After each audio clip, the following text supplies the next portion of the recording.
Hi, my name is Bill Hernandez, and my favorite philosopher is Thomas Aquinas, patron saint of Catholic academics, which I consider myself to be. My name is Dylan Roper. My favorite philosopher is Rousseau because I'm interested in social contract theory. Hi, I'm Kira Corona. My favorite philosopher is John Locke for his contributions to the scientific revolution and the Enlightenment. Hi, I'm Rohan Boyd-Pauli, and my favorite philosopher is Montesquieu for his work with the separation of church and state as well as the separation of powers. And on behalf of Tahoma High School and our amazing advisor Gretchen Wolfing, we thank you for judging us today. All right, so we are doing question 3. To what extent, if any, did the framers' experiences with state constitutions during the American Revolution influence the formation and content of the United States Constitution? What were the primary characteristics and features of state constitutions established during the American Revolution, and how did they reflect the ideals of self-governance and individual rights? In what ways did the successes and challenges of state constitutions provide valuable insights regarding the balance of power and the protection of citizens' rights? You may begin. Power. Independence. Representation. With wounds of tyranny fresh from the Revolution, these ideas led to the establishment of our timeless yet ever-changing government. The framers incorporated their own state constitutional experiences with power and independence when creating the U.S. Constitution. In 1776, New Hampshire adopted the first state constitution, initially designed to act as provisional law after their British governor fled. In his absence, New Hampshire created a system by which a new governor could be chosen and expanded its legislature to include a second house. Similarly, in 1780, John Adams began drafting the Massachusetts Constitution, drawing inspiration from Montesquieu's belief that when the legislative and executive powers are united in the same person, or in the same body of magistrates, there can be no liberty. In light of this, Massachusetts Constitution allows for the executive and the legislative to check each other through reciprocal veto power and the ability of the legislature to impeach the governor. The Revolution gave the framers a unique opportunity to experiment with governance, allowing states to take on the forms and ideals that would influence our national constitution. During the American Revolution, state constitutions experimented with new systems of self-governance and established ideals of individual rights. Although state governments had varying goals and structures, they shared primary characteristics, such as bicameral legislatures, census suffrage, and protections of rights. Wanting to escape the tyranny of Britain's monarchies, states featured legislative supremacy. In Federalist 51, Madison argued that in Republican government, the legislative authority necessarily predominates. The remedy for this inconvenience is to divide the legislature into different branches, thus leading to the formation of bicameral legislatures. Although the framers felt that this structure would more accurately represent the will of the people, the privilege of voting was limited by census suffrage. Census suffrage is a process based upon the classical Republican belief that only those who have a vested interest in the community should be franchised. However, because property and wealth requirements clashed with the individual right to representation, many states began to turn away from it. One of the most groundbreaking protections of personal liberty during the Revolution was the Virginia Declaration of Rights, written in 1776 by George Mason with assistance from James Madison, who would go on to write the U.S. Bill of Rights. The Declaration protected due process, freedom of the press, the right to keep a well-regulated militia, and the free exercise of Christianity.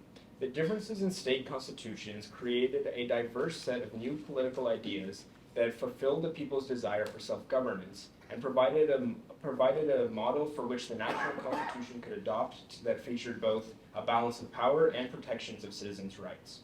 Pennsylvania's constitution heavily emphasized the expansion of individual rights. Articles 12 and 16 provided for freedom of speech, the press, and assembly. Article 13 granted the individual right to bear arms, and Article 2 included the establishment and exercise of religion. Pennsylvania, with its protection of various rights, was crucial in the creation of specific clauses in the Bill of Rights. Despite these advancements in rights, states struggled to build a system of government they felt they could trust. In 9 of the 13 colonies, the governor was selected by the legislative body rather than a popular election. This was because states wanted a virtuous executive, and as legislators were elected for their virtue, it was believed they could be trusted to choose the people's sovereign. However, the system meant that a majority faction could very easily overtake branches of government within a nation, and the people would not be truly represented. James Madison argued that the U.S. Constitution would solve this issue by providing for a larger republic where division between majority and minority would be less distinct and allow for more just representation of the legislation. Times of desperation often lead to development and innovation. As such, the early state constitutions of the Revolutionary War experimented with checks and balances declarations of rights, new means of legislation, and popular sovereignty. in ways that both succeeded and failed, but they ultimately provided a foundation upon which the framers built the United States of America. Thank you. You mentioned a concern about combining the executive and legislative branches leading to tyranny. Do you think that concern played a role in the structure that the U.S. Constitution ultimately developed, particularly with respect to, was it the Connecticut plan and the Senate and the House? I do think that it was extremely important because, as we see before, they were concerned that having one executive would be too powerful, and they couldn't decide, the Federalists couldn't decide if a more council of executive would be the best. So they decided that the legislative body would have to have the most power in order to check the other branches, like the judicial branch and the executive branch. Adding on to my colleague, as we can see in the early state constitutions, in some cases they combined the executive and legislative branch by allowing the legislative branch to choose who the executive would be or their governor. And so as that was shown to be unsuccessful and would give too much power, and it would often lead to a poor representation of the people's desire, our national constitution ended up changing that by making a distinct division between the legislature and the executive. Comparing a weak governor to a strong governor, in Massachusetts, the governor was given a lot more privilege and a lot more power, checks on the legislature. And this is something that comes up during Shays' Rebellion. The governor of Massachusetts is able to effectively stop the rebellion when the federal government isn't. Furthermore, since it is a republic, we have a society where the legislature has the final say in all things because a republic is a society of laws. Therefore, the branch that determines the laws has the most power.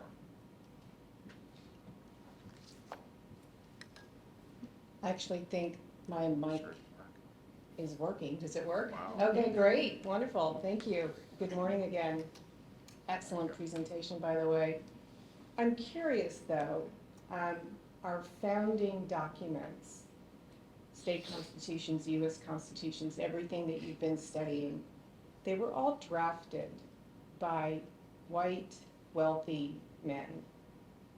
No people of color at the table, no women, no poor people.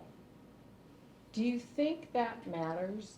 Would our founding documents be different had the makeup of the drafters been more diverse? I do think it wouldn't have taken as long to accomplish things such as the 13th and 19th Amendment, which prohibited discrimination in voting and also gave women the right to vote. I do think that if women and people of color were involved in the state government process earlier, we wouldn't have such polarizing viewpoints of slavery that led to the Civil War and women's suffrage, Seneca Falls Convention. Things like that wouldn't have taken such a long time to occur. Thank you. Additionally, as we discussed, the system of census suffrage probably wouldn't exist. A franchise wouldn't exist for people who, like you say, poor people wouldn't want a franchise. You could see this actually in the New Jersey State Constitution. They say that all people, regardless of race or gender, were allowed to vote, but they instituted a franchise, which meant that only property-owning white men could.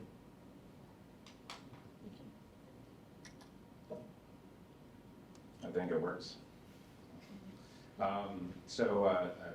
Again, not nearly as impressive as Catherine, but I worked with a previous governor at a very crucial time, which was the enfranchisement for folks that are gay and would like to get married. And it was a really interesting experiment, which rippled across the country. But the interesting thing about it was a challenge to a state constitution, essentially, and put us on a track to potentially have some serious court cases. There was a ripple effect across the nation, as we saw, but we see similar things today with, right now in Washington State, a capital gains tax, which is a challenge to the Constitution. Not necessarily a national effect there, but I'm just fascinated by the phenomenon of states, challenges to states' constitutions, and how that affects the national constitution and how we interpret it. And so my question to you is that if you sort of put on your framers hat, your James Madison hat, how do you think the framers would be thinking about this sort of push-pull effects, where you've got challenges to state constitutions sort of over time influencing how we interpret national dialogue about our Constitution and actually making changes about our Constitution? A lot to unpack there. Yeah, I think the framers prepared for this somewhat, at least, with the 10th Amendment, the ability of the states to enumerate a right to themselves. And this is something that we see in the principle of laboratories of democracy, the term coined in New State Ice Cove v. Liebman. The idea that a state can take a step to make its people more free and experiment with that freedom. It also creates another balance between the powers of the federal government and state governments. Therefore, putting them in conflict with one another is hopefully able to give rise to laws and new ways of doing things that are in the best interest of the people. Additionally, I think the framers, agreeing with my colleagues, would like this push and pull aspect because in Federalist 10, Madison argued that the problem with state constitutions by themselves is that it's easy for one majority faction to be have the final say and control what happens, and in turn it would negatively affect the minority factions. However, in our national constitution, since we have so many different factions that are represented throughout the different states, there's a wider diversity of opinions and thoughts that are occurring. And so by having states experiment with what works best for them, then the national constitution can draw from those experiences and figure out a better representation for everybody. So very good presentation. You obviously were very well prepared for some very unusual questions.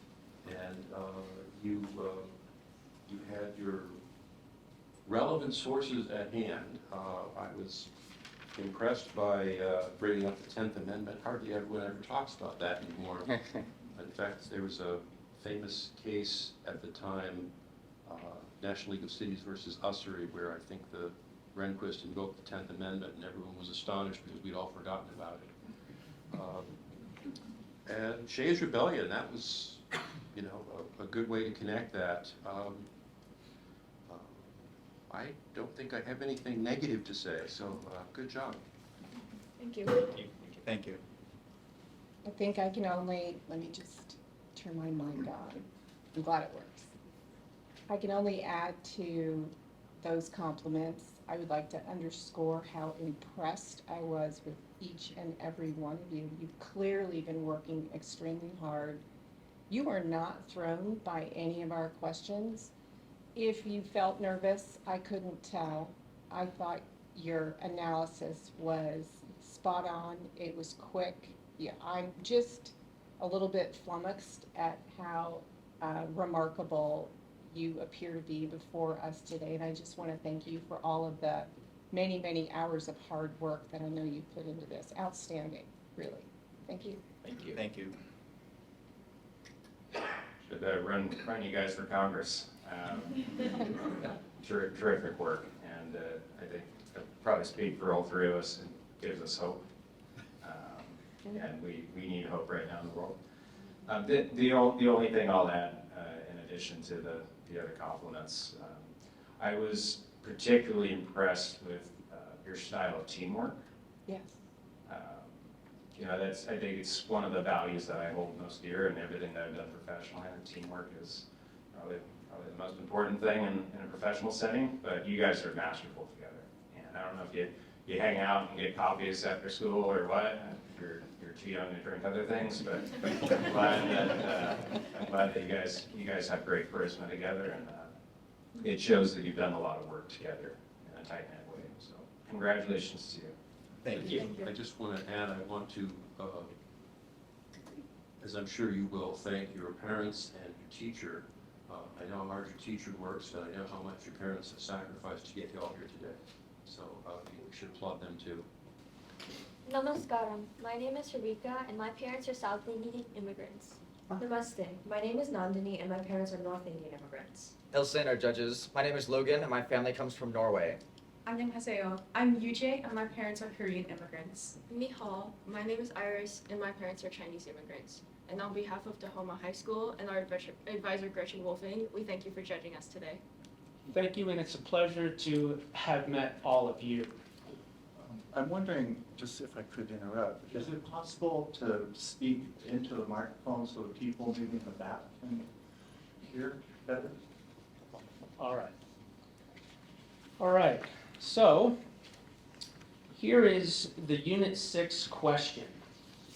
What obstacles and opportunities does globalization present for participation in world affairs? With the following two additional sub-questions. What are the advantages and disadvantages of social media, digital platforms, and global networks in disseminating information and facilitating transnational activism? Also, what opportunities does globalization provide for grassroots movements, civil society organizations, or individuals to influence global agendas and shape international norms? You may proceed. If globalization is to succeed, it must succeed for the rich and poor alike. It must deliver rights just as well as riches. Kofi Annan, former Secretary General of the United Nations. Oxford University defines globalization as the increasing worldwide integration of political, social, and economic systems. While globalization can often be economic, political globalization, the increasing worldwide expansion of international political systems, presents unique opportunities for participation in world affairs. This can be seen in transnational cooperation through supranational organizations or associations of multiple countries, exemplified by the response to the Russia-Ukrainian war. The United Nations sent humanitarian aid to over 14 million Ukrainians, while the European Union sent over 225 million euros and trained 34,000 Ukrainian soldiers, demonstrating the potential of supranational organizations to leverage globalization for the good of all nations, regardless of size. Despite enabling international aid, transnational cooperation is far from equal. This is evident in the UN Security Council with 5 permanent members, all previously established superpowers holding veto power regarding any other nation's seat on the Council. Regardless of the cooperative potential of supranational organizations and increased opportunities for change, globalization can perpetuate historical power imbalances, limiting the influence of smaller nations despite their efforts. Social media, digital platforms, and global networks have revolutionized the landscape of information dissemination and transnational activism.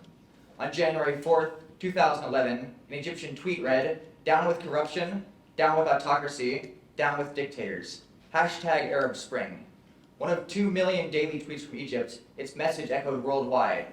The people of Egypt would settle for nothing less than freedom. An advantage of social media during the Arab Spring Revolution was the increased access to information. Social media platforms enabled citizens to coordinate protests, stay aware of government movements, and respond accordingly. Because protesters could communicate and assemble quickly, they were able to overthrow Egyptian President Hosni Mubarak, a fate shared by 10 other Middle Eastern dictators. Years later, social media platforms would fuel the hashtag #MyStealthyFreedom movement in Iran, as women spread videos highlighting governmental human rights abuses. Simultaneously, they demonstrated how devastating it can be to have their access stripped away. After the Iranian government shut down the internet for 5 days in 2019, Iranian security forces killed over 323 protesters. No longer held accountable by social media and the rest of the world, Iran emphasized the stark imbalance of power between citizen and government. Iran and Egypt not only illustrate the power of social media for positive change, but also demonstrate a major disadvantage when used as a tool for activism. A dependency easily exploitable by tyrannical governments. Globalization has fostered an interconnected world, providing opportunities for grassroots movements, civil society organizations, and even individuals themselves enact meaningful change.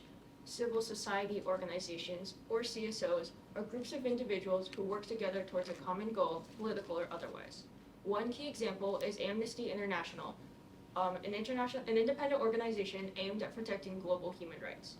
They have worked with the UN Commission for Human Rights to campaign against the death penalty, successfully expanding the International Covenant on Civil and Political Rights, and setting an international norm for UN member states to abolish the death penalty. However, change is not exclusive to large groups. Globalization empowers individuals with the ability to make real difference, notably by developing grassroots organizations.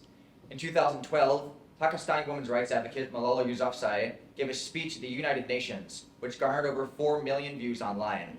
She used this publicity to start the Malala Fund, a grassroots movement that has made substantial progress towards women's rights through advocacy and funding for women's education worldwide. Globalization has amplified the Malala Fund's influence, enabling them to leverage digital networks to influence global agendas. Although globalization can present challenges through economic disparity and over-reliance on digital networks, the opportunities provided by access to information have been uniquely powerful for driving change, be it across neighborhoods or national borders. Thank you.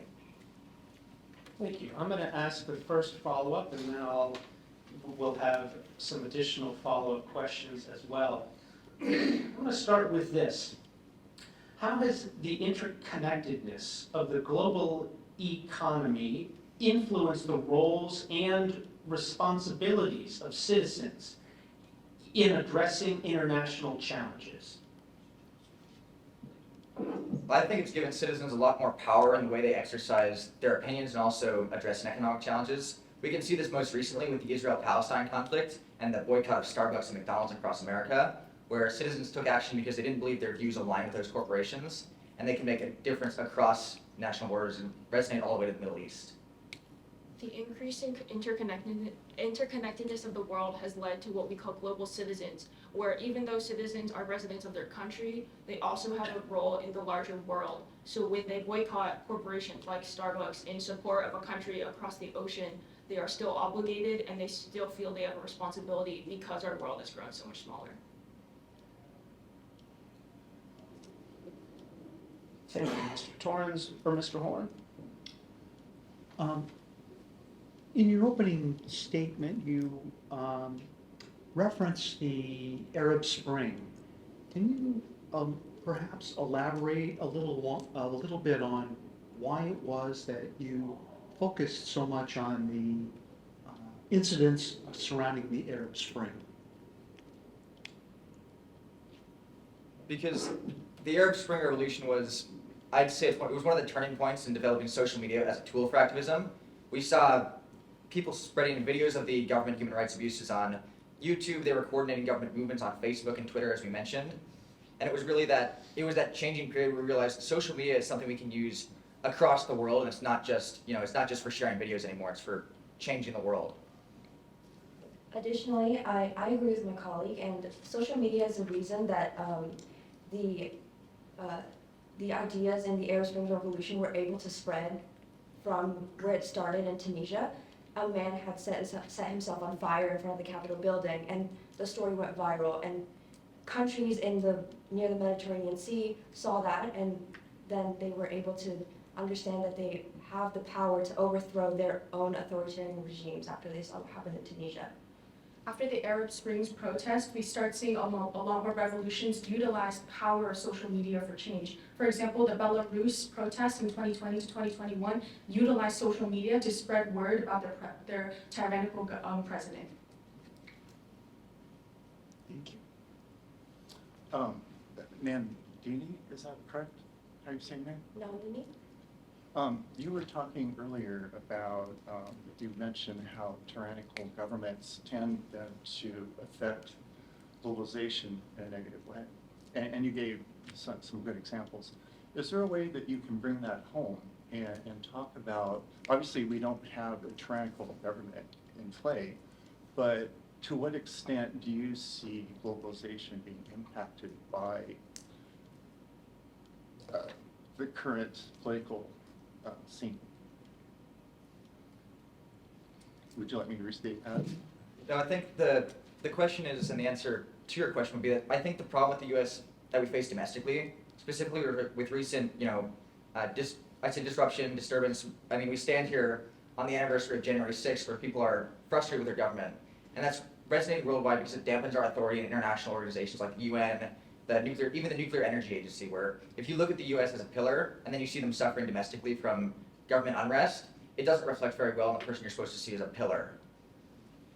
The U.S. has shown repeatedly that it cannot handle foreign policy in an unbiased way. So even though globalization has allowed us greater insight into other countries and greater like smaller distances between us and foreign nations.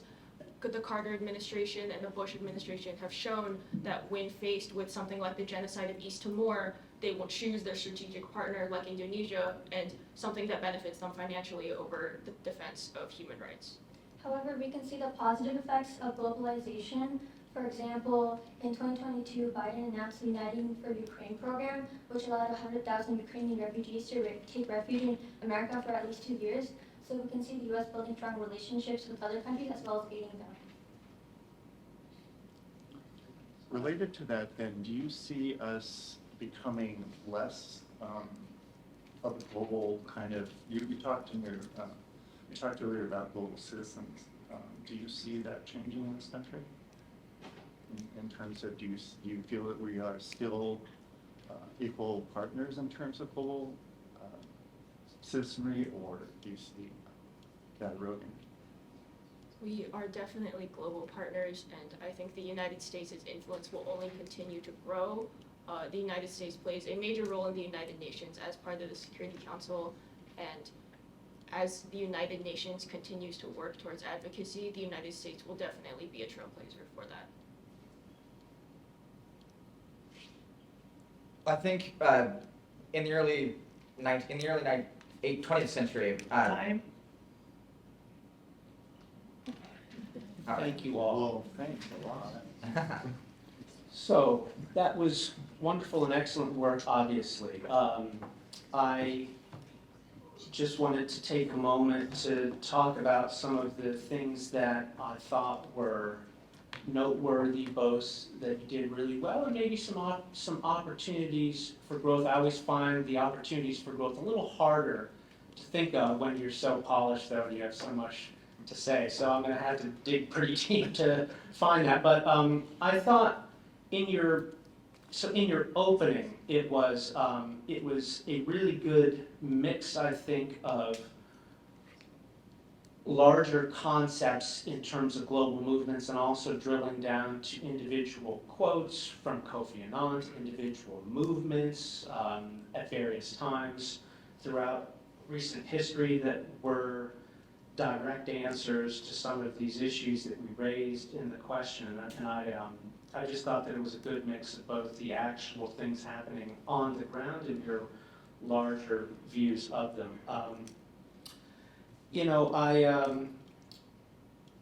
In terms of your individual answers also, you talked about the power of citizens to be global citizens in the modern world, the power of social media.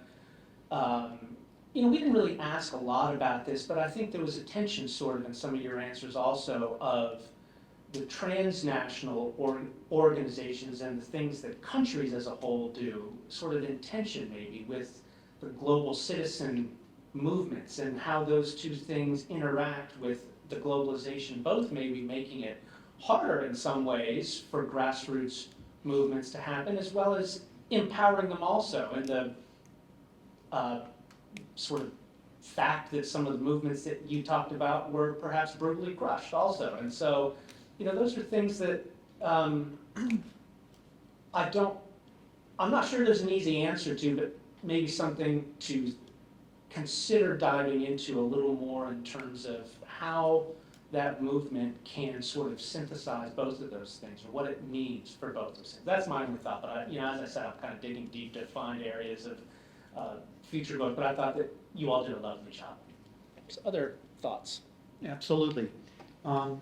I thought you guys were incredibly articulate. You were coordinated in the way you presented your opening statement. Everyone participated. Everyone had something very thoughtful to say, and it was impressive. Obviously, you've done a lot of your homework.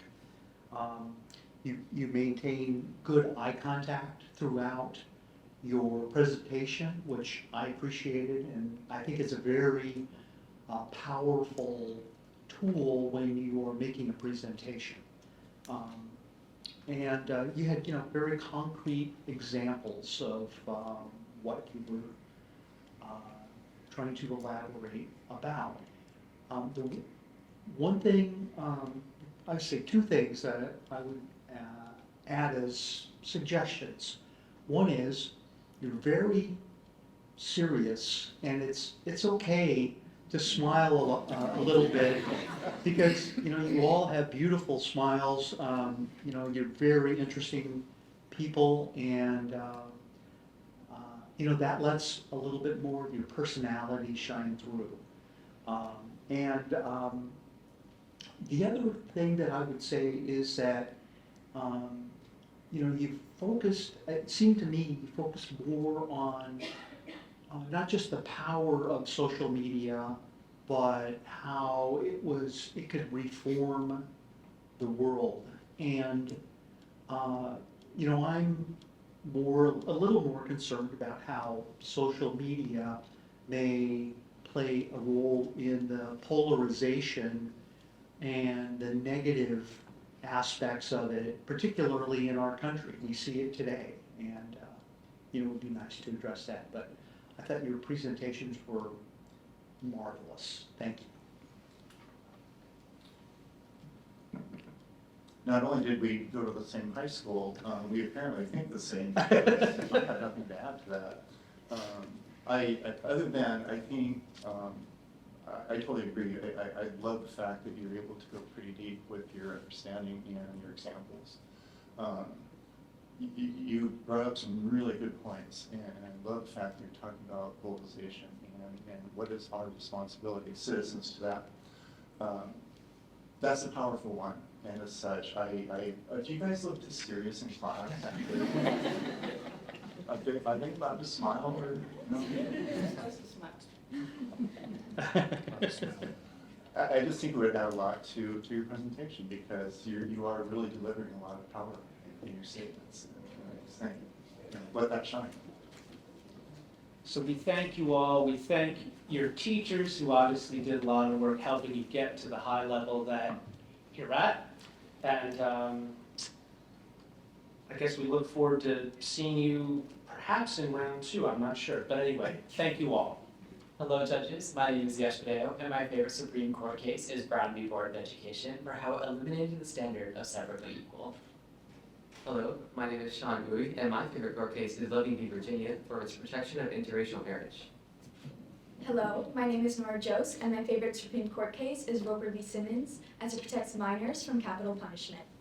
Hello, judges. My name is Aditya Rana, and my favorite court case is New York Times Company v. United States because it upheld free press, which is very important in today's society.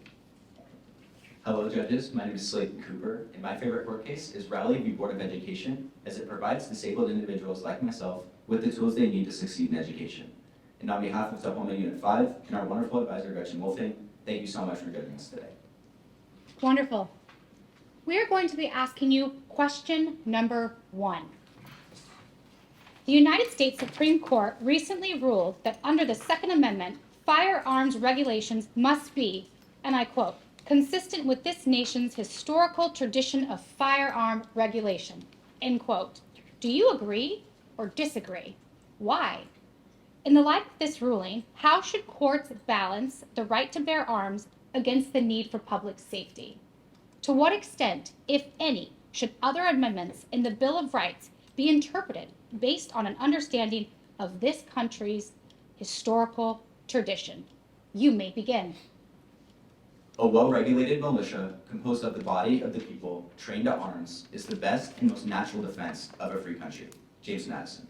As justified by Federalist 46, the founders intended for the Second Amendment to give militias the right to bear arms, to prevent against government encroachment, and the implementation of a standing army. Based on this, we disagree that the Second Amendment should be based on historical precedent, but rather on contemporary conditions. The Supreme Court has interpreted the Second Amendment differently from its initial text. Cases such as District of Columbia v. Heller, where Dick Heller challenged a Washington, D.C. law that prevented him from possessing a handgun. Justice Antonin Scalia wrote the majority opinion that the Second Amendment protects individuals' natural right to bear arms for self-defense, independent of the military requirement. Further, in the case of Catino v. Massachusetts, Jaime Catino was arrested for carrying a stun gun in self-defense against her abusive ex-boyfriend, which violated a Massachusetts law. The Supreme Court upheld Catino's conviction, providing the Second Amendment protects all arms for self-defense, including those not present at the founding of the Constitution. With the judiciary's changing perspectives on the Second Amendment, historical tradition should not be the primary focus for regulation. Similarly, while considering contemporary conditions, courts should prioritize public safety over the individual right to self-defense. In doing so, courts should place restrictions on gun access with those that have a history of violence. In the 2009 case of United States v. Hayes, Randy Hayes was prohibited from possessing a firearm through the West Virginia Gun Control Act of 1968 due to a misdemeanor battery offense. The Supreme Court held that this act suggested that any use of force can be qualified as a crime and therefore a limitation of gun access. A 2023 study by Everyton Research and Policy found that individuals with access to guns are 5 times more likely to kill their partner. This study should drive the pending Supreme Court case of United States v. Rahimi. Saki Rahimi, after being arrested for possessing multiple firearms and being responsible for 5 shootings, contested the Texas government's policy of disarming individuals under a domestic violence restraining order.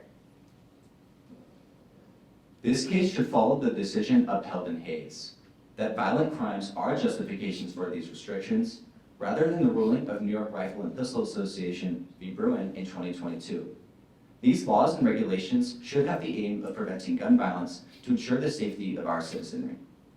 Consequently, the other amendments in the Bill of Rights should be interpreted based on contemporary conditions. However, these interpretations should also recognize the historical context at the founding of the Constitution. The Fifth and Sixth Amendments provide a strong framework for a fair criminal justice system, as it was established to prevent historical abuses of due process imposed by the British. Despite the goal of establishing a fair criminal justice system, our country's historical tradition has allowed courts to prevent certain individuals from enjoying these liberties. We see this in the case Mississippi v. Bryant, where an African-American boy, Emmett Till, was brutally murdered by 2 white men after allegedly flirting with a white girl. The assailants, J.W. Millam and Roy Bryant, were acquitted despite substantial evidence and testimony by an all-white male jury. The Sixth Amendment's guarantee of an impartial jury is compromised by the underrepresentation of racial and ethnic minorities. This was evident in the exoneration of the murders of Emmett Till, decided by a homogeneous jury that ignored substantial evidence to prove their conviction. A diverse jury would serve to prevent bias by ensuring a more holistic review of cases.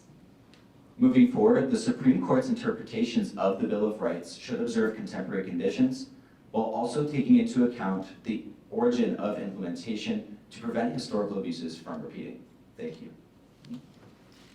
Please put your notes away. We have some follow-up questions.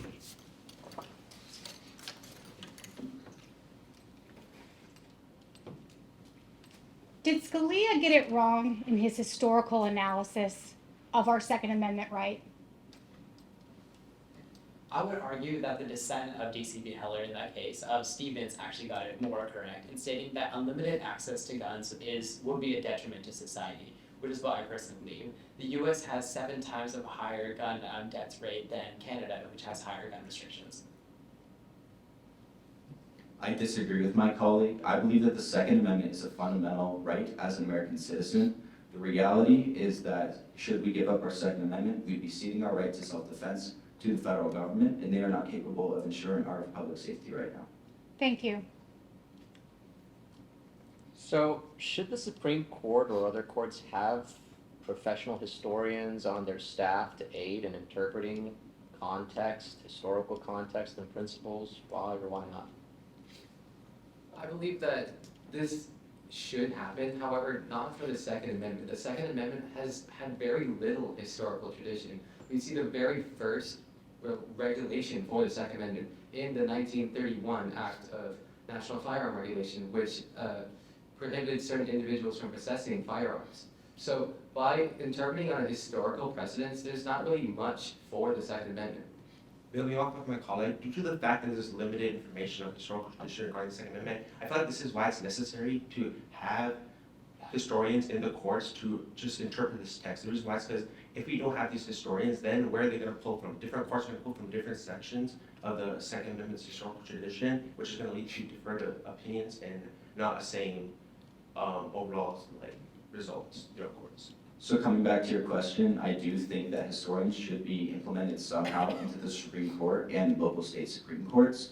I do think it's important that I do believe that these historians could help in adhering to the principle of stare decisis, that is adhering to past precedent on cases.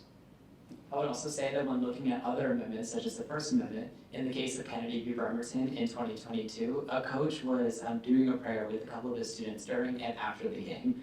The court held that using historical context of the First Amendment from the founding of our Constitution is what led to that thing that the Establishment Clause cannot be violated. Thank you. Thank you. You referenced having historians on state Supreme Courts as well. How do you think that local and state regulations should, can they differ from the Supreme Court precedent on the Second Amendment, or how do you reconcile those things? When looking at Justice Breyer's dissent for New York Rifle and Pistol Association v. Bruin in 2022, he stated that states must do everything in their power to curb the amount of deaths that are from guns in the United States. So I believe that states should have their own regulations, as you see in the case itself, when the New York Penal Code stated that there needs to be a specific reason for wanting to carry a firearm. Additionally, doing so can allow the United States government to exercise the principle of laboratories for democracy established in New Code v. Layman. And I think that this can definitely open up new doors and new opportunities to explore solutions to the problem of gun violence that we see today. There has been some critics who say that the decision in Bruin actually has allowed diverse populations to have access to firearms that have typically been prohibited. Do you agree or disagree? I would disagree with this statement. We see in Measure 114 in Oregon, where Oregon voters voted for more stricter gun regulations, such as intense background checks, safety checks. However, this was overturned by the Oregon judge as he decided that it went against the precedent set forth in Bruin, which it violated the historical traditions of our nation's firearm regulations.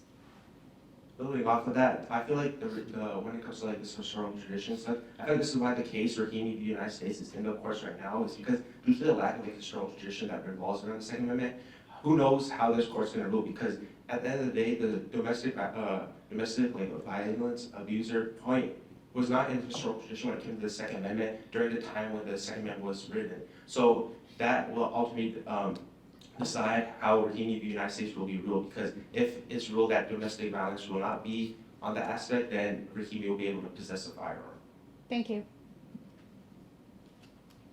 You all mentioned that you believe that historians should be involved in the process of creating case law.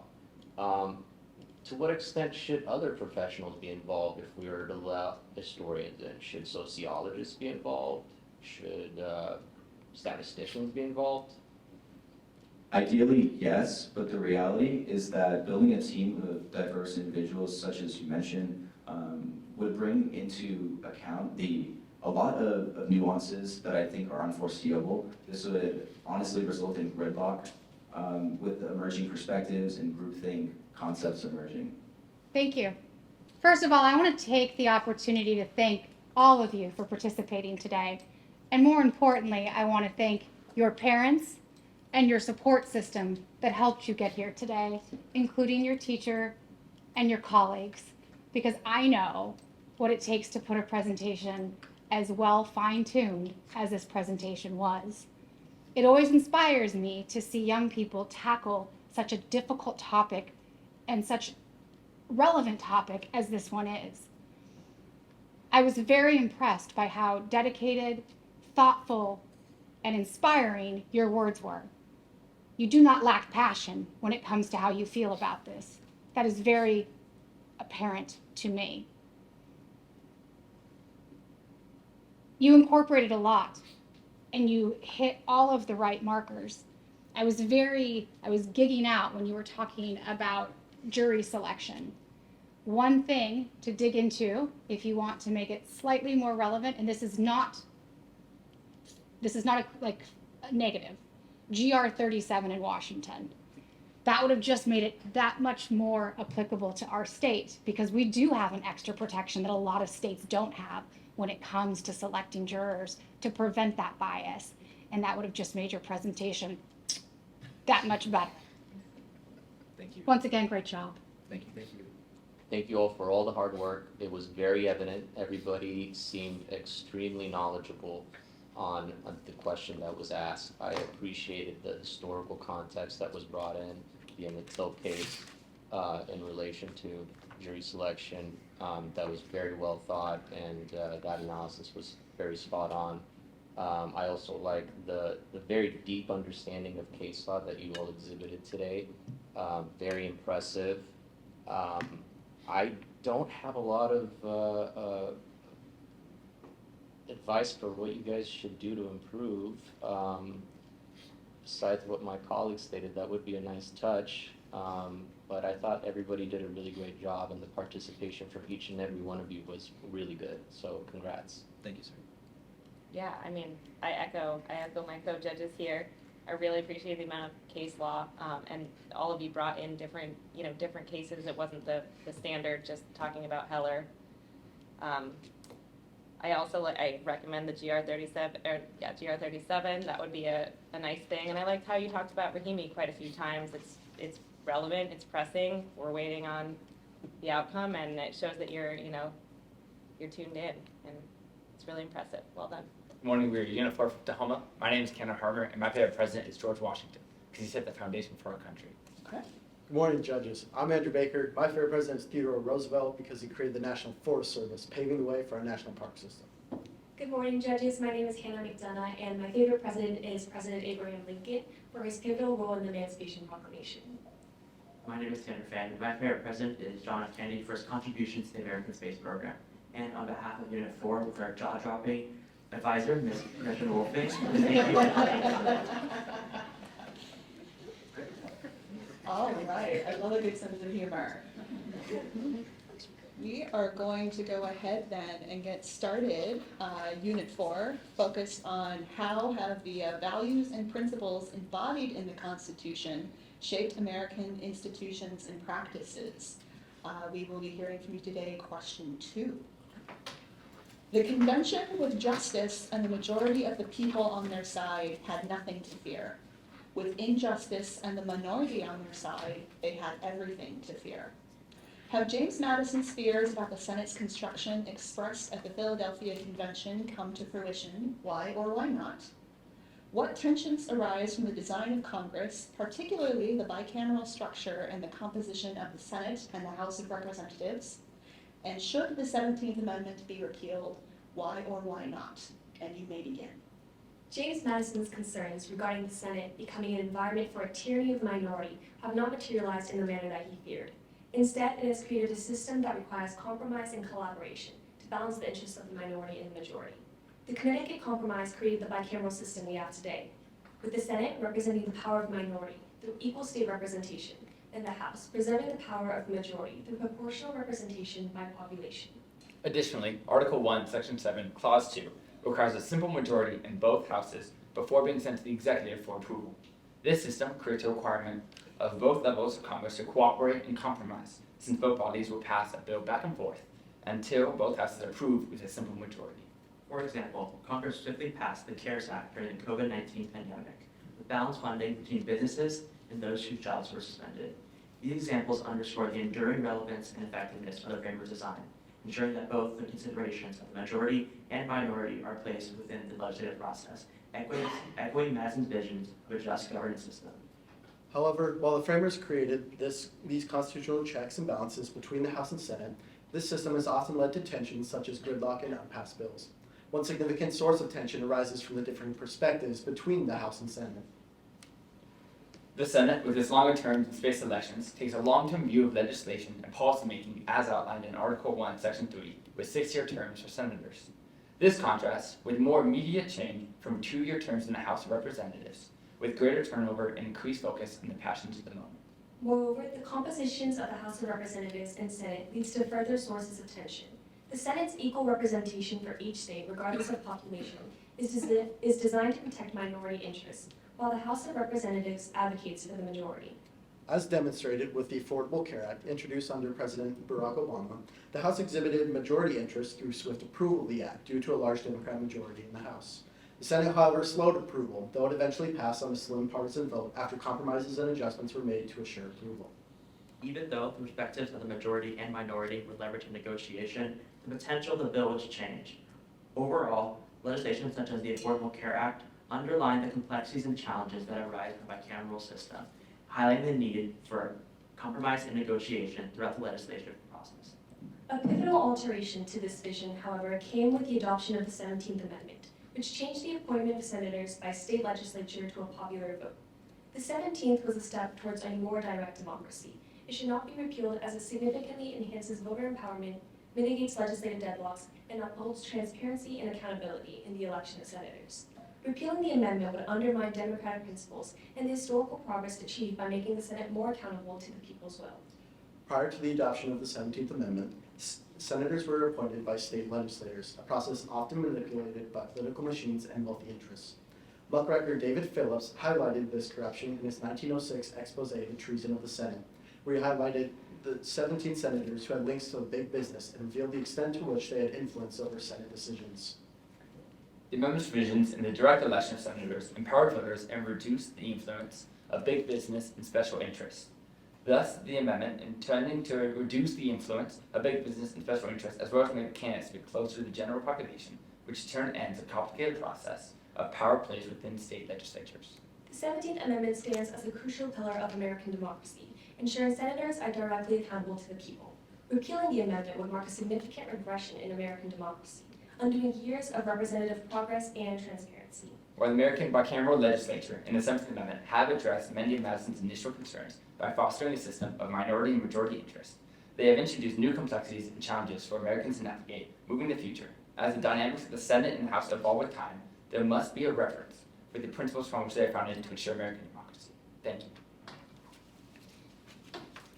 All right. What was the historical reason for having a bicameral structure of government between House and Senate? We inherit our Senate and our House structure from the British Parliament system. They have the House of Lords and the House of Commons. We can see the House of Lords reflected in the Senate, with originally being appointed and having a lot less, not proportional to the population, and the House of Commons being proportional to the population and being elected to the House as an example. And we can see that to kind of like nature of both, also kind of reflecting in the modern day, where the Senate takes longer space terms and the House takes faster space terms. This is also represented in Federalist 51, where James Madison expressed the concerns of the legislative branch being so dynamic and large, and therefore we need two systems, the House and the Senate, in order to address all the issues that come with these.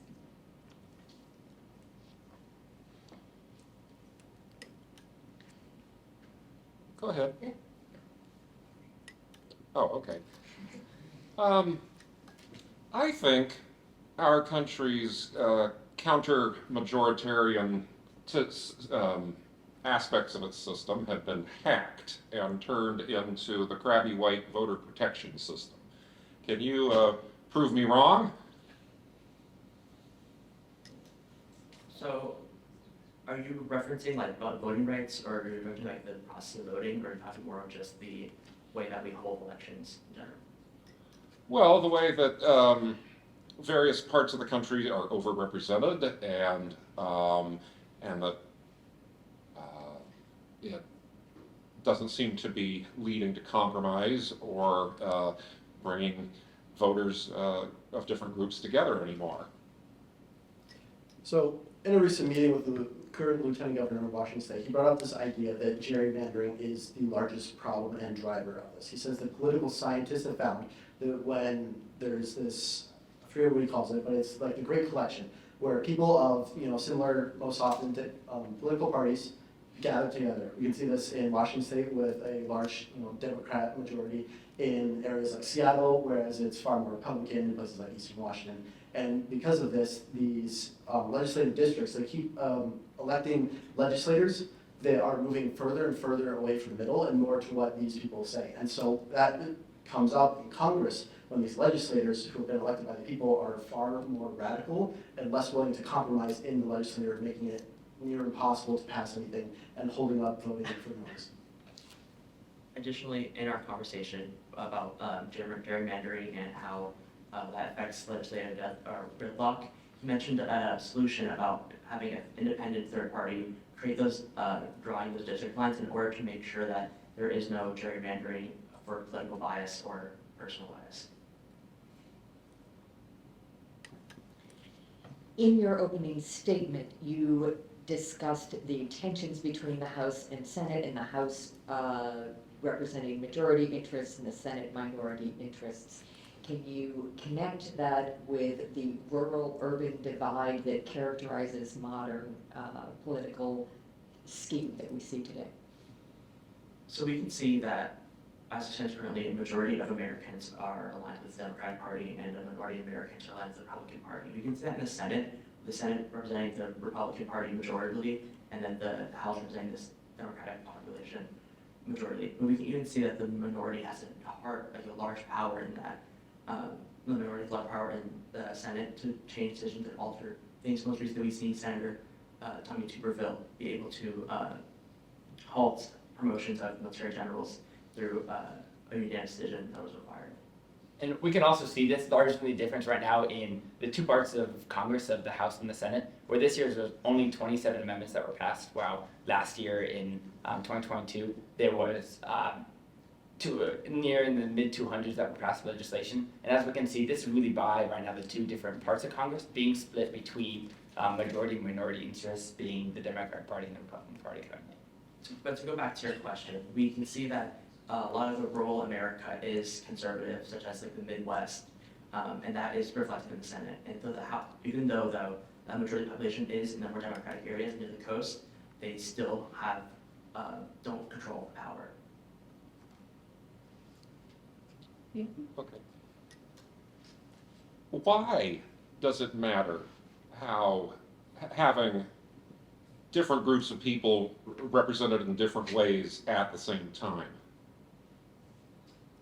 The idea of having a House be proportional representation and the Senate be based off the number of states is in order to ensure that all states are heard equally. Each state has its own unique perspective on certain issues and has different ways that they can introduce it.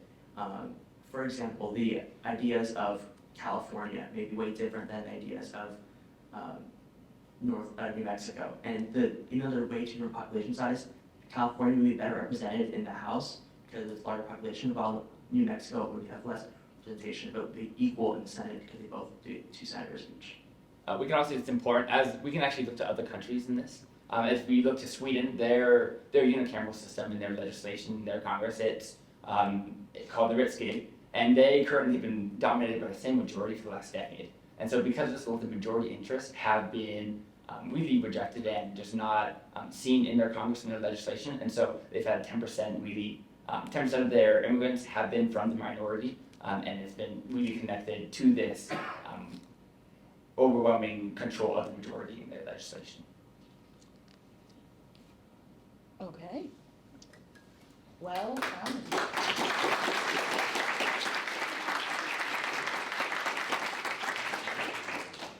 All right, sigh of relief.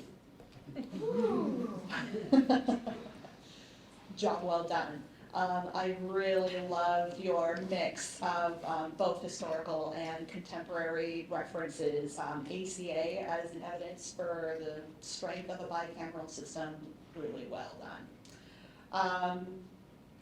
When I say that, I would have loved to hear a little bit more historical context into more of the reasons that we have a population representation in the House versus the 2 delegates per state in the Senate. Was that a compromise made between northern and southern states? Are there any racial implications that may have even be affecting us today? But presentation was really solid. Loved the way that you all took turns answering questions, supporting one another with viewpoints. Really well done. Oh, I liked your presentation. I thought your contemporary examples were excellent, and bringing up that book from the early 1900s was a good choice. Also bringing up Federalist 51 was a good choice, and the topic of gerrymandering. I would have liked to have seen more historical evidence, and also an interesting question regarding the Senate is, was the Senate, was the inclusion of the Senate the way it is in the Constitution, was it because we really need this kind of counter-majoritarian system, or is it because it was necessary to get all states to sign the Constitution and ratify it? So I think you're a strong team, and I'm looking forward to hearing more from you at 11:05. So I agree with my colleagues' comments, and I'll add, first of all, I thought that your opening statement was just outstanding. Very, very good job. I appreciated the way in discussion that you referenced both contemporary examples and historical examples. I would have liked to see a little more discussion about one of you mentioned the length of terms, and I would have liked to see some elaboration on how that quick turnover versus longer turnover affects the power dynamics. I asked you about rural, urban, and developing more the context of how over time power has accreted and flowed to different areas of the country would have been very interesting to me to hear from you. I loved the way that you passed the baton back and forth and jumped in with answering questions and helped each other out. I just think you did a really well coordinated and polished job, so kudos to you all. Well done. Hi, I'm Tamar Rasmussen, and my favorite influential woman in history is Elizabeth Cady Stanton for her contributions to the Declaration of Sentiments. Hi, I'm Sydney Kortenkamp, and my favorite influential woman in history is Ruth Bader Ginsburg for her contribution to women's rights as a Supreme Court Justice. Hi, my name is Ivor Rood, and my favorite influential woman in history is Sandra Day O'Connor for paving the way for women in the judiciary and becoming the first ever female Supreme Court Justice. Hi, my name is Himanjali Thapa, and my favorite influential woman in history is Malala for her contributions in women's education. Hi, my name is Sophie Artemidze, and my favorite influential woman in history is Susan B. Anthony for her writing of the bill that eventually became ratified as the 19th Amendment, giving women the right to vote. And on behalf of Unit 3, Tahoma High School, and our stupendous advisor, Gretchen Wolfing, we thank you for judging us today. Only the executive has the information, decisiveness, and speed to respond to crises. And so, the executive is not capable of being effectively constrained by other branches. Tom Ginsburg. The U.S. Constitution defines presidential powers and establishes individual rights, helping outline the extent of executive orders during times of crisis. During the Civil War, Abraham Lincoln fulfilled his oath to preserve, protect, and defend the U.S. Constitution to a significant and necessary extent. On January 1st, 1863, President Lincoln issued the Emancipation Proclamation, officially declaring that all persons held as slaves within the rebellious states are and henceforth shall be free. In issuing this act, Lincoln upheld and defended the constitutional principles of liberty and justice. Additionally, he helped initiate the ratification of the 13th Amendment, which would eventually abolish slavery.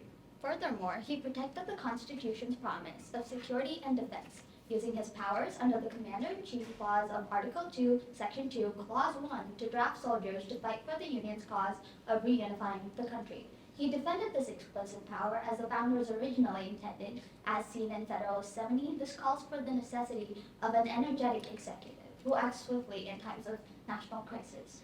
The tender balance between individual security and national security has been significantly tested since the Civil War during times of war and emergency.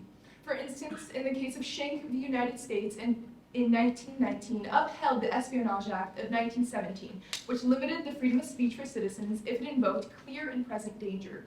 The act prohibited the obtaining or sharing of information relating to the national defense if it could be used to harm the United States, thus protecting security, limiting the extent of the First Amendment's freedom of speech. Additionally, the terrorist attacks on September 11, 2001 prompted a series of legislative and executive actions that impacted individual rights under the label of national security. The Patriot Act of 2001 expanded government surveillance powers and created the Department of Homeland Security, which led to increased national security measures such as tracking internet searches. Individual rights were restricted, as the Patriot Act gave the government access to citizens' records and activities without needing to secure warrants. Yet given the controversies surrounding executive powers, we hold that additional safeguards established in regards to presidential authority during times of national crisis are not needed. The immediate need for efficient action during times of national emergency requires the executive branch to act quickly and decisively.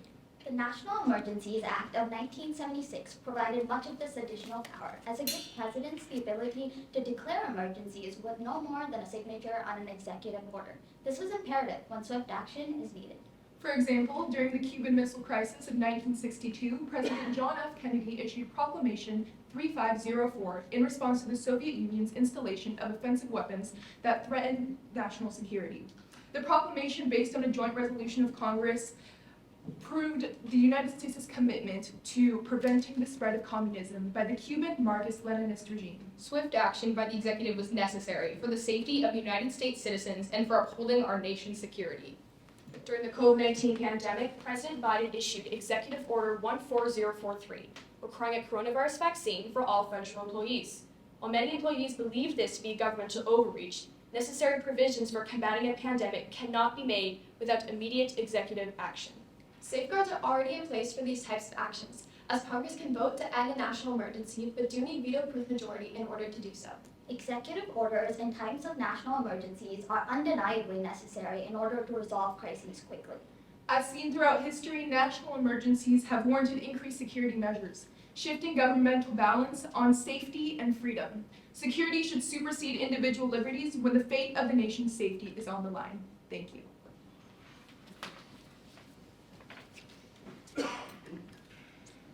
Thank you. How did Lincoln's approach to governance during the Civil War influence subsequent presidential administrations in times of crisis? It can be seen that Lincoln was the first to use his executive power to the fullest extent.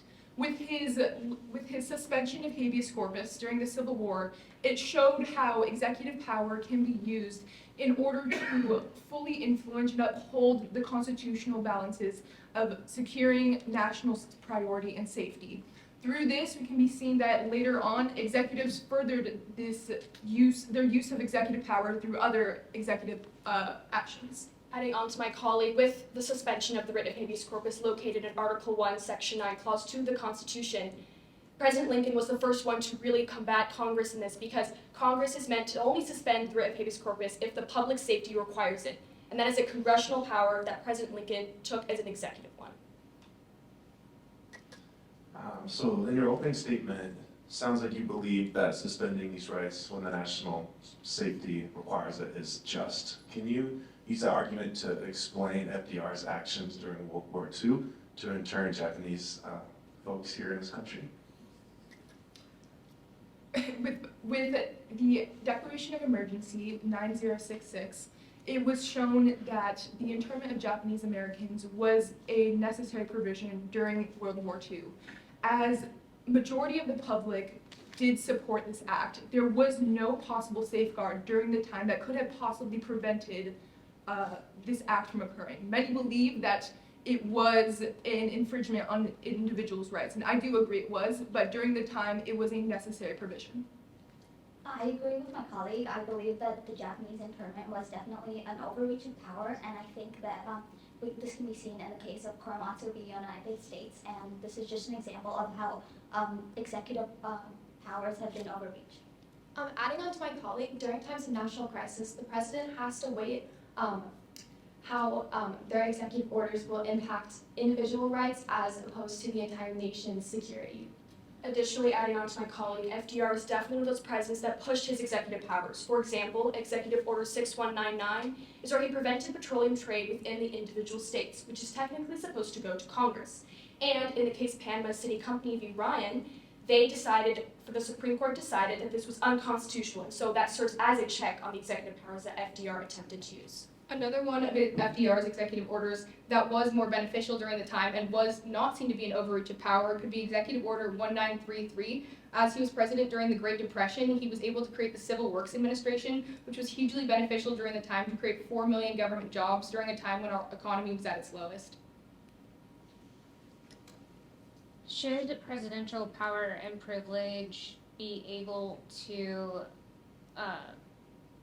should that exist if it's able to stifle individual rights? I would state that executive action should be able to exist. As according to Alexander Hamilton in Federalist 70, it calls for the necessity of a swift and energetic executive. This is extremely necessary in times of emergency, especially as seen in modern day, where Congress is experiencing such polarization within, as can be seen with the necessity of the Republican Party taking 3 weeks to elect the Speaker of the House. So when this polarization is occurring within Congress, we need an executive who can act swiftly. While I agree with my colleague, I think we need to establish what defines a national emergency and a time for an executive order to be used, as Congress is the one that's supposed to be making laws. It is, when the president is making laws, it's using a new type of power, and so I think that it's important to define what a national emergency is to limit overreaches of presidential power. For example, recently we saw former President Trump issued the Muslim ban, Executive Order 13769, which I believe was an overreach of his power as he limited immigration from 7 predominantly Muslim countries that was seen by many to be unnecessary. Going back to your original question, I guess on the basis of executive privilege is when a president deems that they could withhold documents for answering to a certain crime. And this was definitely seen in the United States v. Nixon, where during the Watergate scandal, Nixon was said that he thought that because of his executive privilege, he did not have to give these tapes having to do with this scandal. But the Supreme Court ruled in this case that he did have to give all of these documents, which declares the basis on military affairs, executive privilege should not exist. Adding on to my colleague Iva, I believe that defining what a national emergency is very important, because we can see with Donald Trump's overreach of power with the building of the Mexican wall. This was definitely an overreach of power, and it was not necessarily a national emergency.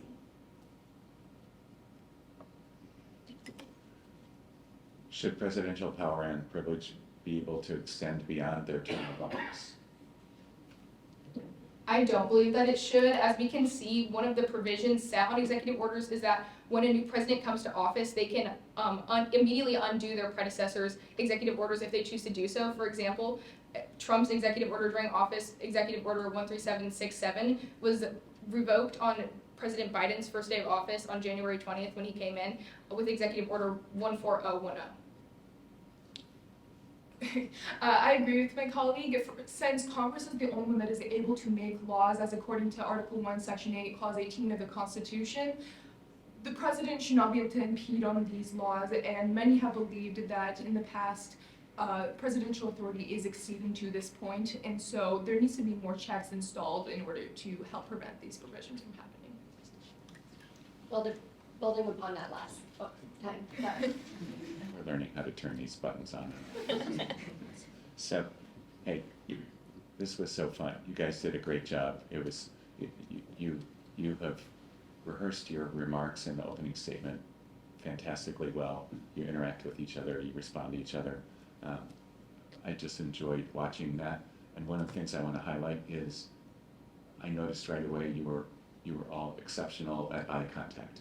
I mean, you were looking at us in response to questions every time, and that's hard to do, and it's unusual in this. So it showed a great deal of comfort that you guys have that's unnatural. I'm by nature shy, but anyway. So I just wanted to highlight that because I noticed it right from the jump, right from the beginning, and I loved hearing the examples and the citations to the orders and the cases.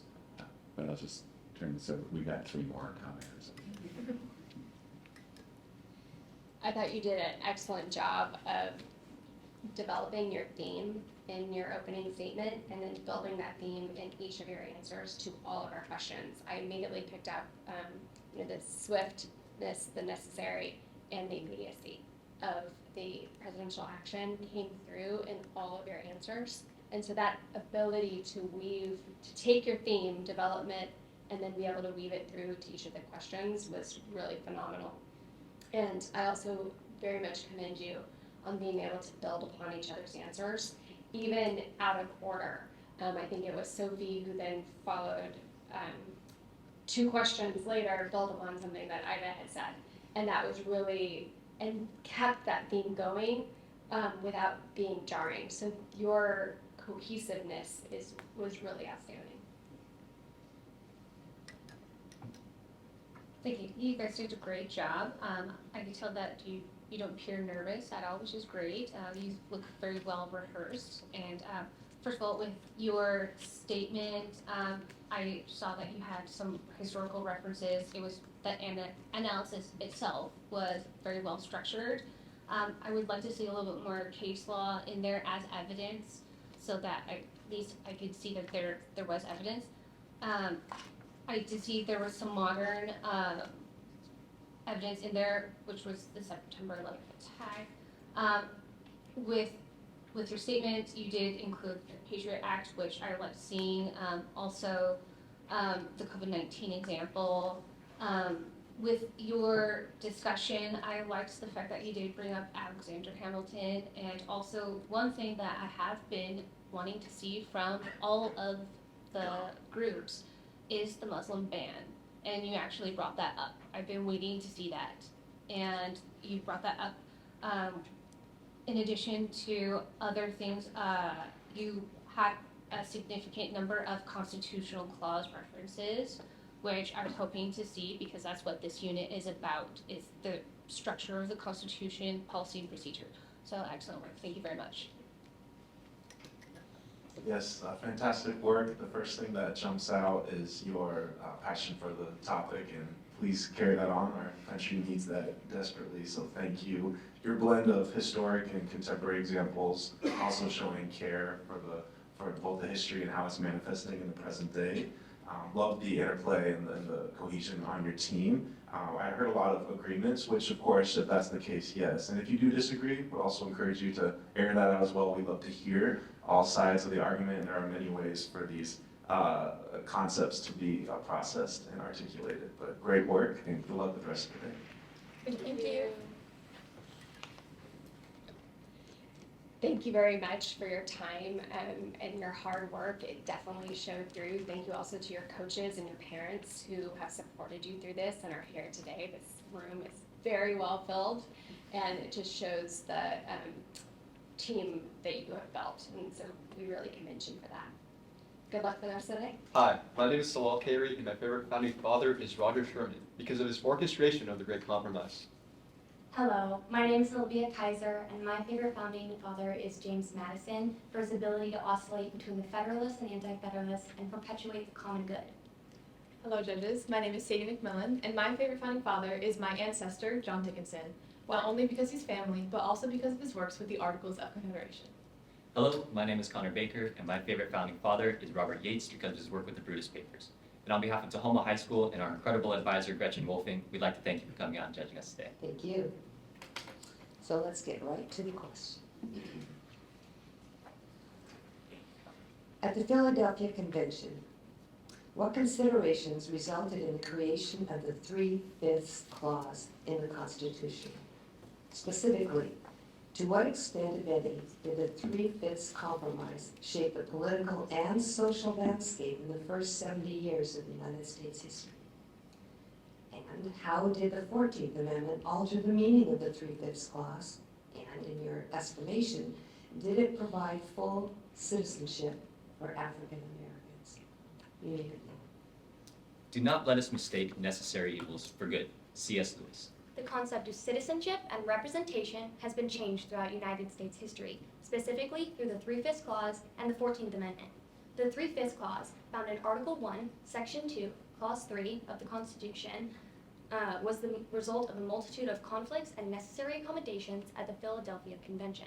The framers disagreed regarding whether enslaved people should be counted as part of the population, as this would impact the makeup of the House of Representatives and consequently impact electoral votes for president. Robert Yates argued in Brutus III that since slaves held no share in government, the number of members in the assembly should not be increased on their account. However, Pierce Butler, an advocate for the counting of slaves for purposes of representation, contested that the labor of a slave in South Carolina was as productive and valuable as that of a free man in Massachusetts. So even though slaves were considered property, they should still be counted towards the representation allotted to their state. Another consideration was the prevention of Southern secession from the Union. Federalists 4, 6, and 45, jointly written by Hamilton, Jay, and Madison, argues that the South should stay in the Union to keep the nation out of war.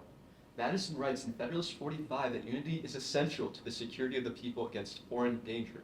Representatives from slaveholding states like William Davie of North Carolina made it clear that their states would not ratify the Constitution without the addition of the 3/5 clause. Ultimately, the framers created the Three-Fifths Compromise to satisfy the needs of the time, anticipating a lack of much social change, but misjudged the consequences it would have on the political landscape of the nation.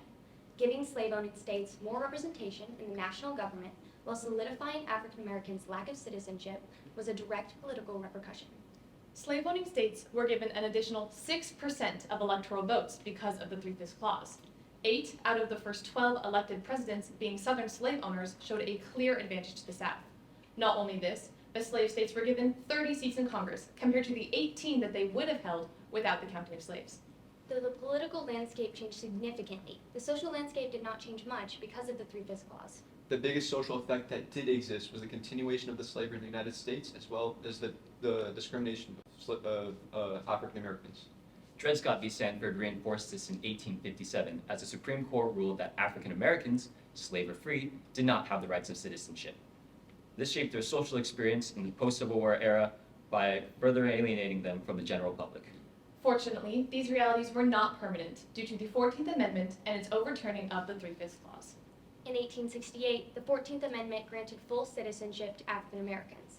Section 2 of the amendment outlined the new system, which would count the whole number of persons in each state, as opposed to the discarded Three-Fifths Clause, which added the full number of free persons and 3/5 of all other persons to determine the population. Section 1 of the 14th Amendment defines citizenship as one who was born or naturalized in the United States, allowing virtually all people in America to become citizens.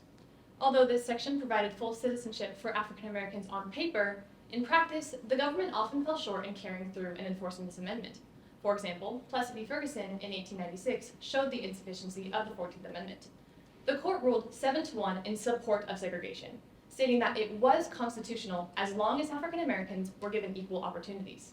Only through the power of the civil rights movement, a movement to end segregation and discrimination in the United States, did African Americans finally regain the rights owed to them. The Civil Rights Act of 1964 outlawed discrimination based on race, color, religion, sex, and national origin, and it was passed to enforce the 14th Amendment. The necessity of this act showed that the 14th Amendment had not been implemented sufficiently enough to secure equality for African Americans despite their formal citizenship. The Three-Fifths Clause, though destructive to the lives of Black Americans, was a necessary evil to hold the Union together and lay the foundations of our nation. Thank you. Thank you.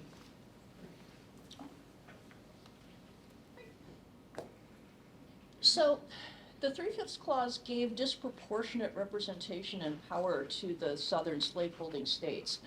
Why did they find it necessary to rebel when they had all this extra power? As the nation developed, more opposition began happening to slavery in the southern states. As compromises were made, such as the Missouri Compromise, which laid a parallel for which states could have slaves and which states would not, the balance of slave states and non-slave states in Congress was beginning to be upset, and they were worried that they would not have their rights of slavery, what they thought were their right to own slaves forever.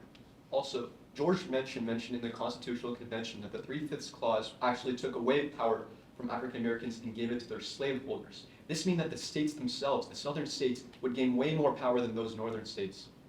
Yeah, at this time, many northern states had already gotten rid of slavery and it was not a prominent part, and so southern slave-owning states felt threatened and that might happen, which eventually did, as we saw by the 13th Amendment, which outlawed slavery. But at this time, they felt threatened and felt the need to rebel.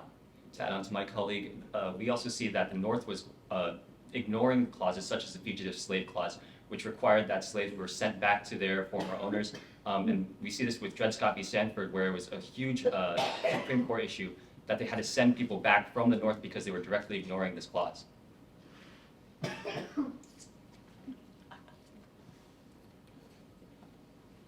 Okay. Let's fast forward 100 years. Civil Rights Act of 1964. Without the Kennedy assassination, would there have been a Civil Rights Act of 1964? I think that the Civil Rights Act of 1964 was obviously, they try to actually filibuster it, and it was actually one of the first filibusters that ever happened. And the reason they filibustered it is because obviously these people were just racist. And John F. Kennedy, when he got assassinated, obviously that left a very bad precedent on the United States. And a lot the people who went in office afterwards, after him, were, I believe, on the Republican side. So in the end, yes, I believe that this act still would have been enacted whether or not Kennedy was assassinated or not. You mentioned that the slave owners would have more power than the 3/5 clause. Could you elaborate on that? What kind of power and why would it be more powerful for them? Yeah. So this was brought up in Brutus 3, and he said that since slaves held no share in government, they should not get more representation because this representation would simply go to the slave owners. Slaves did not have, and African Americans did not have the right to vote until the 15th Amendment, which was so much later than the 3/5 clause. And so the right to vote and the representation that they were allotted was actually going to the slave owners, which allowed for things to pass like the Fugitive Slave Act. A direct effect of the extra representation that slave-owning states gained was through, well, in Article 2, Section 2, Clause 2 of the Constitution, the President has the power to appoint the Supreme Court. In the Dred Scott v. Sanford case, 6 of the 9 justices on the Supreme Court were appointed by Southern slave-owning presidents, including the Chief Justice Taney, who was appointed by Andrew Jackson. Also, when the slave holders in the South gained the representation of their slaves, they were able to continue the continuation of slavery because since they received more representation, their states had more power, and they were able to advocate for legislation that supported the discrimination of African Americans as well as the continuation of slavery.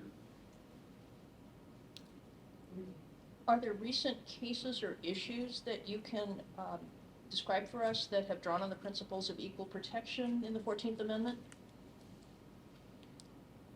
I believe one example of a current piece of discrimination that we can see is gerrymandering. And we see that partisan gerrymandering is constitutional, but racial gerrymandering is not. And this was established in Allen v. Milligan, which was just last year. And we can even see just this week, Georgia redrew their district lines because they had previously racial gerrymandered districts. And so the judges decided that that wasn't okay and they had to redraw their lines. To add on to my colleague, in the Supreme Court case, Masterpiece Cake Shop versus Colorado, the person denied to make a cake for a gay marriage, and that just shows another example of discrimination today. To clarify for my colleague Sadie, partisan gerrymandering was allowed, but racial gerrymandering was not in Rucho v. Common Cause. Allen v. Milligan was a recent example of where it was found that racial gerrymandering was occurring.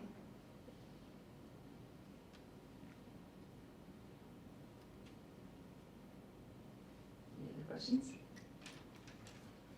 This might be kind of fun. 14th Amendment issues are currently coming up, and they're not due process. They're not related to incorporation. Any thoughts on current, as in like Yes. right now, Yes. 14th Amendment issues? Yes, Section 3 of the 14th Amendment states that no person can hold office if they have been part of an insurrection. And so we see states like Colorado and Maine taking former President Donald Trump off of the ballot for the 2024 election. I personally believe this is purely unconstitutional. He has not been put in jail. He has not been convicted of these crimes. And so I believe that it is irresponsible for them to take him off the ballot as of now. I'd like to disagree with my colleague. Absolutely, Trump should be taken off. The former President Donald Trump should be taken off of the ballot for 2024 because of his participation through Twitter, urging on the insurrection, and like under the Section 3 of the 14th Amendment. Also, the Emoluments Clause, Article 1, Section 9, Clause 8 of the Constitution states that government officials cannot receive any gifts or foreign titles from foreign nations. And new evidence has been uncovered that Trump's businesses received $7.8 million from foreign businesses and nations. To add on to my colleague, Trump actually yesterday. We gotta stop you. I'm sorry, who let you in? This. forget. I know. Sorry, you had to do that. He can finish his statement though. That's what they told me. May I finish my statement? Yes. Trump yesterday made a statement announcing that if he were elected as president again, he would not only pardon himself of the insurrection, but also pardon everyone else who was arrested because of the insurrection. This includes the people who stormed the Capitol, caused violence, and assaulted police officers, not just the people who just protested instantly.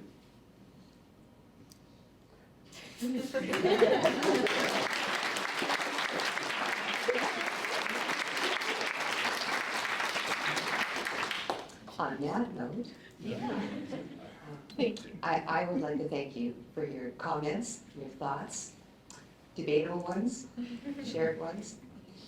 It's okay. It's how it should happen in a civil manner to have this discussion, any discussion that relates to making our Constitution that much stronger. So thank you. Very grown up. All right, you guys rock. Really fun listening to you. I really, I liked your prepared statement quite a bit. You brought in a lot of authorities. I didn't realize that 8 out of the first 12 presidents were from slaveholder states, so that's, wow, I learned something. That's pretty interesting. So really good job. I liked the thoughtful way in which you addressed the follow-up questions. You've obviously given it some thought. You had answers rather quickly. I really like the way that sometimes you disagreed with each other respectfully. That's really something that we are lacking in today's society, and it makes me really sad. So the ability to hear each other out respectfully, and then to voice your disagreement grounded on facts, is an incredibly valuable tool, and it's going to serve you very well as you go forward in life, both in civic life and in other aspects of your life. So you all did a wonderful job, and we so appreciate listening to you, and we wish we could do it for the rest of the day. Thank you. And keep the humor. That's important too. You guys are obviously very well prepared for this. The part that I like about your presentation is that you marinated in the subject matter. It's not just I'm answering this question and then you get a follow-up, you're like, I answered the question. You knew where to go with it. You guys are like, 4 circles in a Venn diagram, and the overlap is wonderful. The polite disagreement is wonderful. It was just a real treat to listen to your presentation, and an even better experience to listen to your discussion of the question. This is supposed to be a discussion and not a test. And so, great job with that. Yeah. And thank you, whoops, keep forgetting to do that. Not only thank you to all of you, and you put in the incredibly hard work and time, and it really shows, but thank you to Ms. Wolfing for all of her incredibly hard work with all of you. Thank you for the parents and the family members who are here, who supported you, and those who weren't able to be here, who supported you. All of you were really, really important in bringing you here to state finals and to the stellar performance that you gave to us this morning. So thank you. So I'm just going to add one postscript here. Everything that you said, what you offered in your discussion, which was very simple and very important, we all agree on that. It would only happen because you took the time to listen to each other. You weren't just sitting there waiting for your turn to speak. You were actually listening to one another's comments. Thank you. Hello, judges. My name is Yesh Badeo, and my favorite Supreme Court case is Brown v. Board of Education for how it eliminated the standard of separate but equal. Hello, my name is Sean Abui, and my favorite court case is Logan v. Virginia for its protection of interracial marriage. Hello, my name is Nora Jose, and my favorite Supreme Court case is Roper v. Simmons, as it protects minors from capital punishment. Hello, judges. My name is Aditya Rana, and my favorite court case is New York's Times Company versus United States because it upheld free press, which is very important in society. Hello, judges. My name is Slayton Cooper, and my favorite court case is Rowley v. Board of Education, as it provides disabled individuals like myself with the tools they need to succeed in education. And on behalf of Tahoma Unit 5 and our wonderful advisor Gretchen Wolfing, thank you so much for joining us today. All right. Okay, we're now on the same base. We're all introduced. That makes me up a little bit more than I thought. Question 3 for Unit 5. How does the reasonable suspicion doctrine established in New Jersey versus TLO both limit and protect students' Fourth Amendment rights in public schools? Can school officials lawfully seize a student's backpack based on an anonymous tip reported on a social media site? Does it make a difference if the tip is made pursuant to a state statute encouraging students to report tips about school safety concerns anonymously? And to what extent should the exclusionary rule apply to school searches by school officials? Unit Ian? They who can give up essential liberty to obtain a little temporary safety deserve neither liberty nor safety. Benjamin Franklin. The reasonable suspicion doctrine solely limits students' Fourth Amendment rights. This doctrine lowers schools' privacy standards, allowing school officials to initiate searches on a criterion less stringent than probable cause. In New Jersey v. TLO, Supreme Court Justice Harry Blackmun concurred that school officials must act swiftly to ensure a safe educational environment. School officials act in local parentis, allowing them to make decisions regarding the welfare of students without the warrant requirements. We agree with the dissent of Justice Brennan that the reasonable standard was unclear, unprecedented, and an unnecessary departure from the generally applicable Fourth Amendment standards. The discrepancies in this doctrine are evident in the 2009 case of Safford Unified School District v. Reading, where 13-year-old Savannah Reading was strip searched for being suspected of possessing ibuprofen. The court deemed the search excessively intrusive, lacking evidence to permit the nature of the search in light of her age and sex.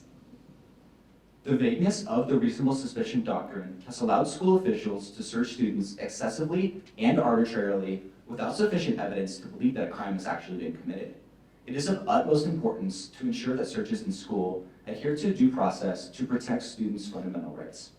To prevent violating students' Fourth Amendment rights, any anonymous tip, whether from state statute or social media, must require school officials to undergo proper legal procedures when initiating a search. For instance, in the case, in interest of CCS in 2022, a student was charged with marijuana possession after a school search, which was based off of anonymous tips suggesting firearm possession. The Supreme Court held that anonymous tips alone are insufficient evidence to establish reasonable suspicion. With state statutes launching school safety tip lines to report potential threats to school safety, the principles of due process must not be overlooked. On the other hand, this process was followed appropriately in Washington State v. McKinnon. Walter McKinnon's conviction of drug possession was upheld due to the detailed nature of the tip, describing the amphetamine dealing and location. In this case, reasonable suspicion was adequately followed by acting on credible tips, thus upholding due process standards. Regardless of state policies, school officials must ensure due process to all individuals reasonably when conducting searches that can impede on their right to privacy. Furthermore, the exclusionary rule should apply to act as a deterrent against excessive or unreasonable searches and seizures, thereby upholding the constitutional protections afforded to students. The exclusionary rule, as established in Map v. Ohio in 1961, states that evidence obtained illegally is inadmissible in court. Schools should follow the deterrent criteria for student searches outlined in the Washington Supreme Court case of Cohen v. Renton School District, which assesses the child's age and history, school record, the seriousness of the problem, the need to search without delay, and the reliability of the information used to justify the search. If any of these criteria are not met, the exclusionary rule must consequently apply. In the case Henrico County School Board v. Gallimore, an individual was reported to be smoking marijuana on a school bus. The reports prompted a search of the student, leading to a search of their phone, which District Judge Gibney Jr. noted exceeded the scope of a reasonable search initiated to find the paraphernalia. The unreasonable search of the student's phones demonstrates the necessity of applying the exclusionary rule in school disciplinary actions. Doing so will ensure that students' constitutional rights are protected, as it remains crucial that the principles of due process continue to guide school officials, as students are entitled to the full protection of their civil liberties. Thank you. Before we go on to discussion, can someone give me a pen? I've run out of ink. Thank you, you're a lifesaver. We did not count that time in his. He ran fast. Thank you. All right, so we will start our 6 minutes with my first question, which is, can you give more explanation in how students' due process rights have evolved since the New Jersey versus Love case in 1985?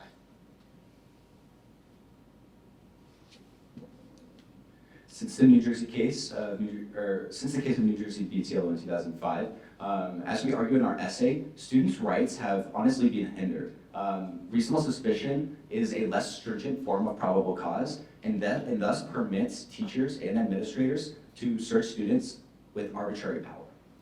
This can be seen in the case of New Jersey v. Thomas, in which a student's car was searched over suspicion that they were having drugs, and the dealer's car was also searched. The court ruled that this was reasonable under school officials going under local parentis. And we can also see that after New Jersey BTLO, we can see the case Verona School District v. Acton. In that case, it was ruled that random drug tests when it comes to athletics and extracurriculars are allowed, and after all, the school were held that in that case, it was to make sure that drugs were not negatively affecting individuals that had suspect for that. So the reasonable suspicion doctrine is vague, and I believe that it is unacceptable for laws and legal terms like this to be left to interpretation, as police officers may use this to abuse their rights and conduct a search without any solid evidence.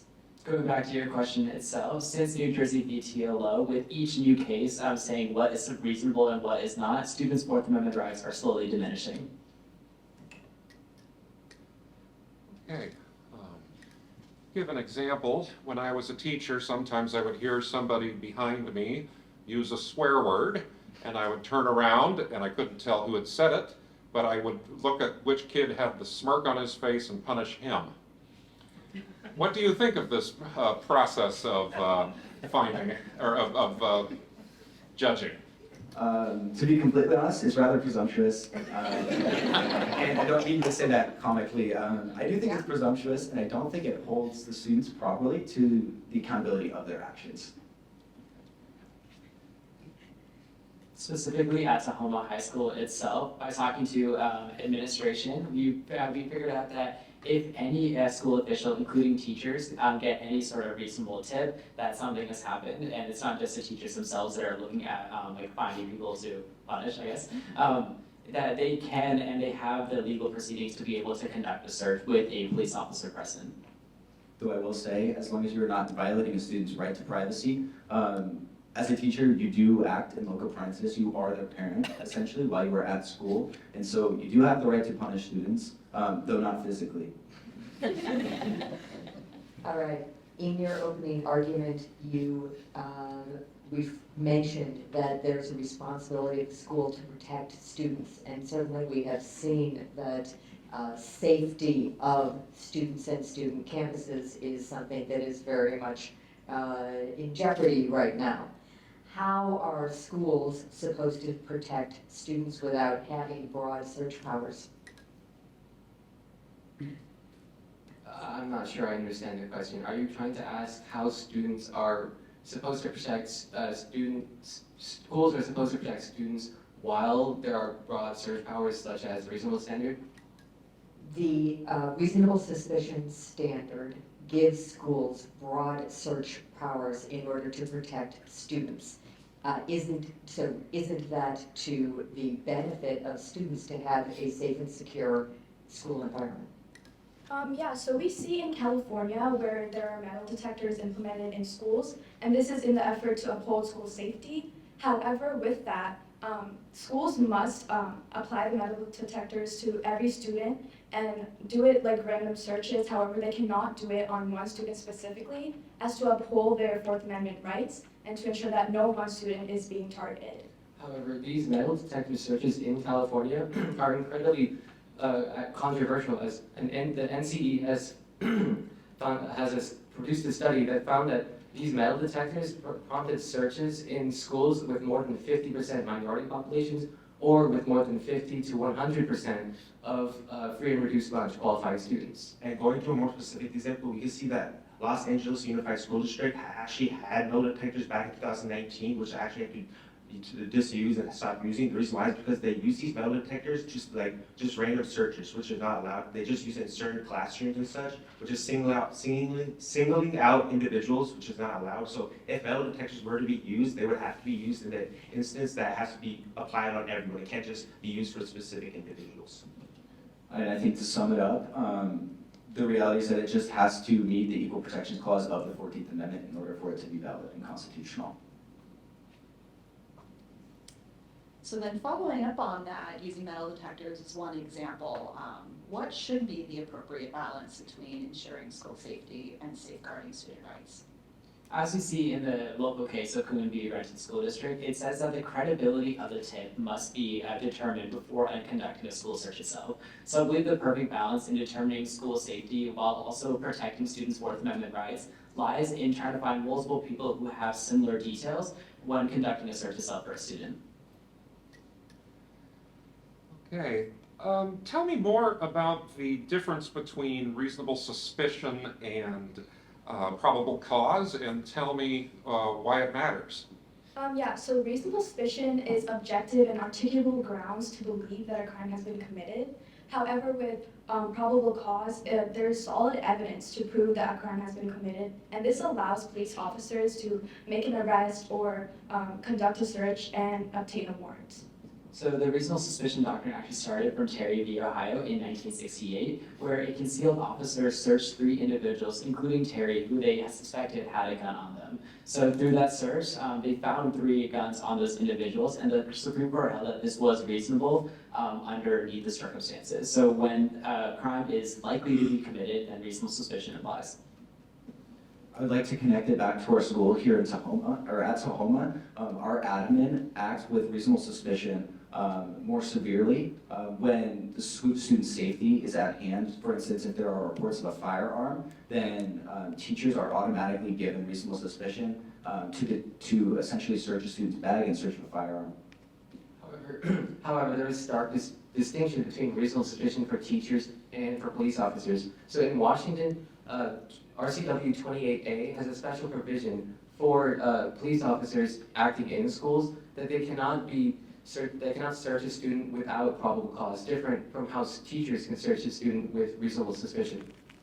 Building on state statute, RCW 4740 essentially states that students or teachers and admin are allowed to search your phone if they have reasonable suspicion.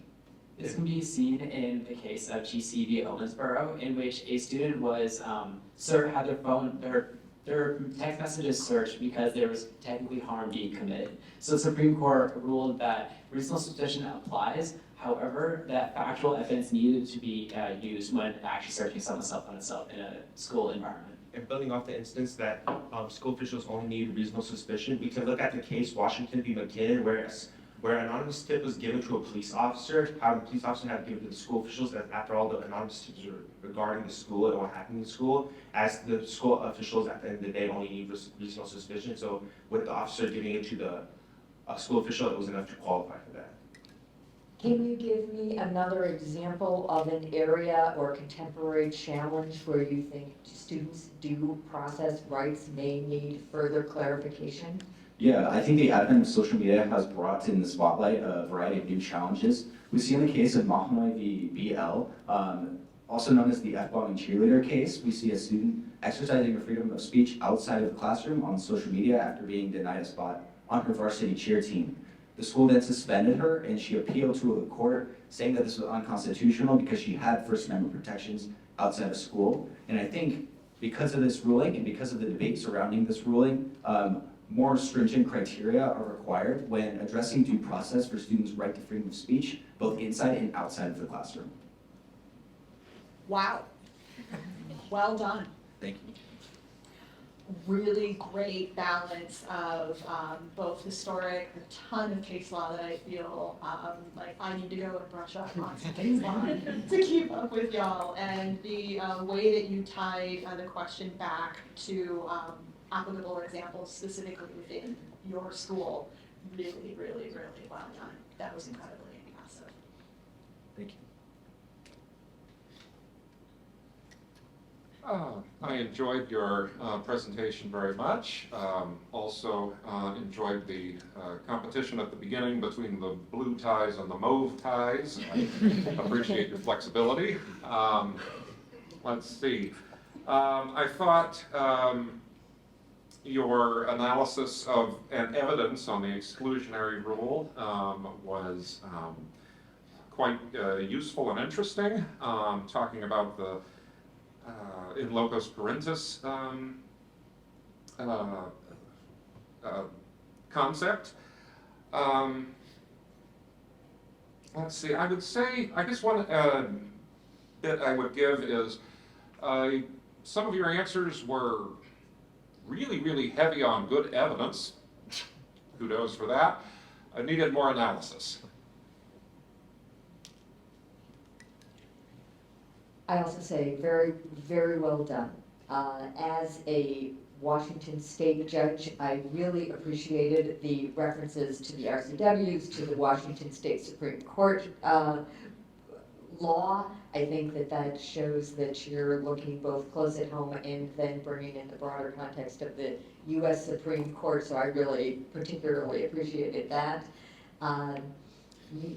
I asked you a question about the broader search rights initially. I appreciated that you asked for clarification of the question. I think that was well done. And then I liked how you looped it around to an example that it seemed like you had prepared, but you tie it together. So that was very powerful.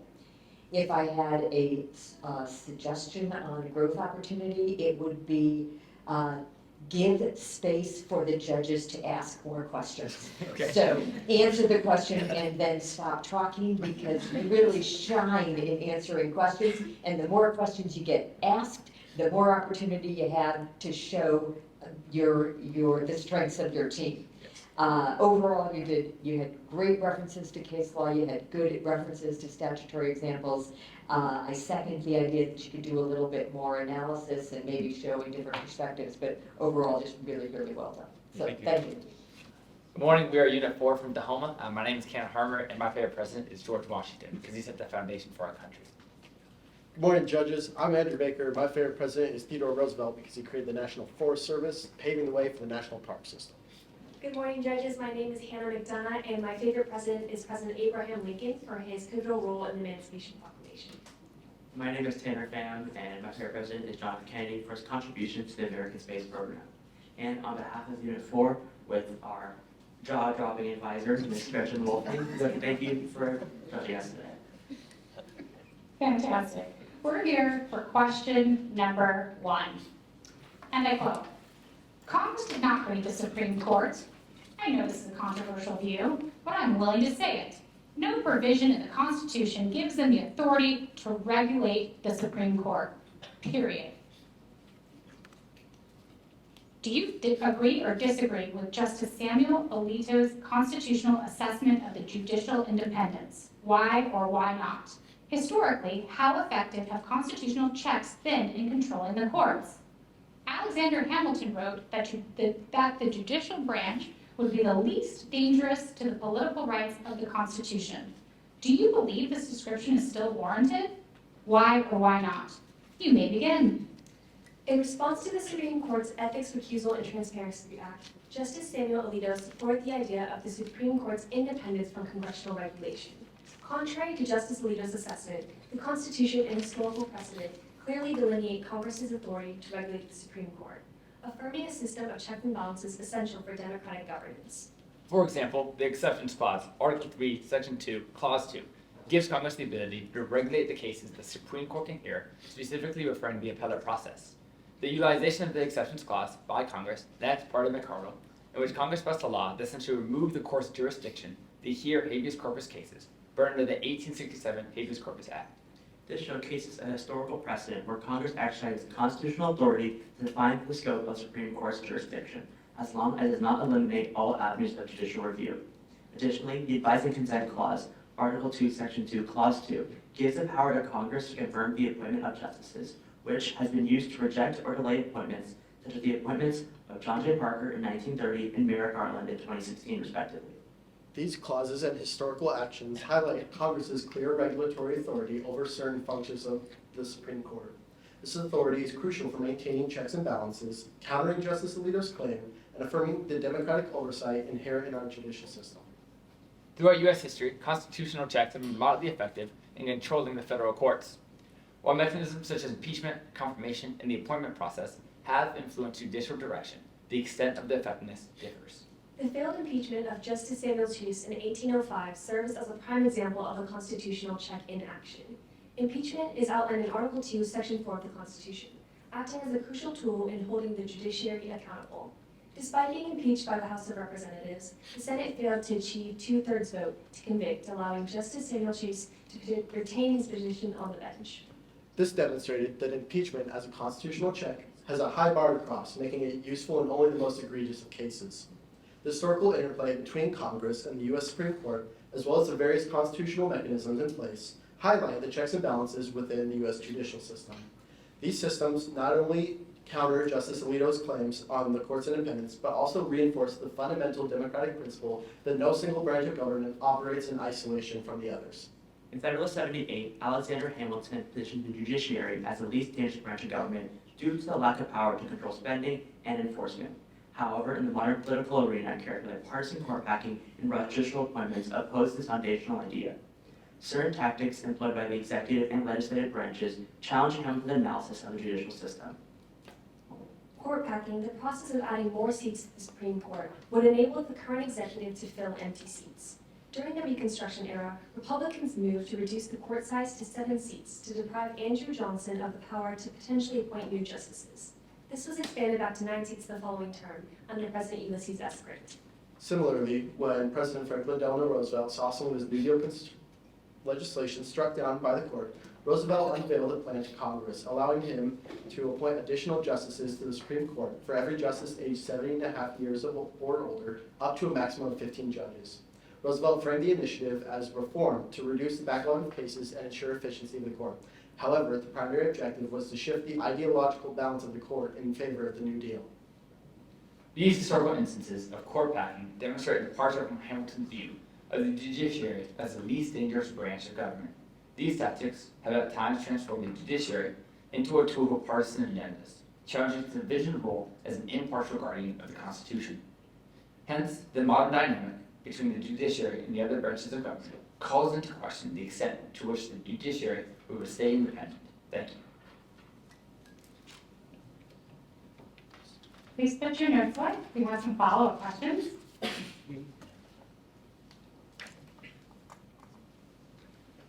The first question I have is, you have mentioned that the modern dynamic has essentially wiped what Alexander Hamilton originally thought about the court being the least dangerous. Can you give specific examples of perhaps some opinions where that is the most relevant today? When Alexander Hamilton wrote Federalist 70, he originally envisioned, Federalist 78, he didn't know that judicial review, which is outlined in Marbury and Madison, was in place. And essentially, judicial review gives the court a lot of power to strike down legislation or executive actions. And with today, we can see that a lot of executive orders and legislative acts can violate certain parts of the Constitution.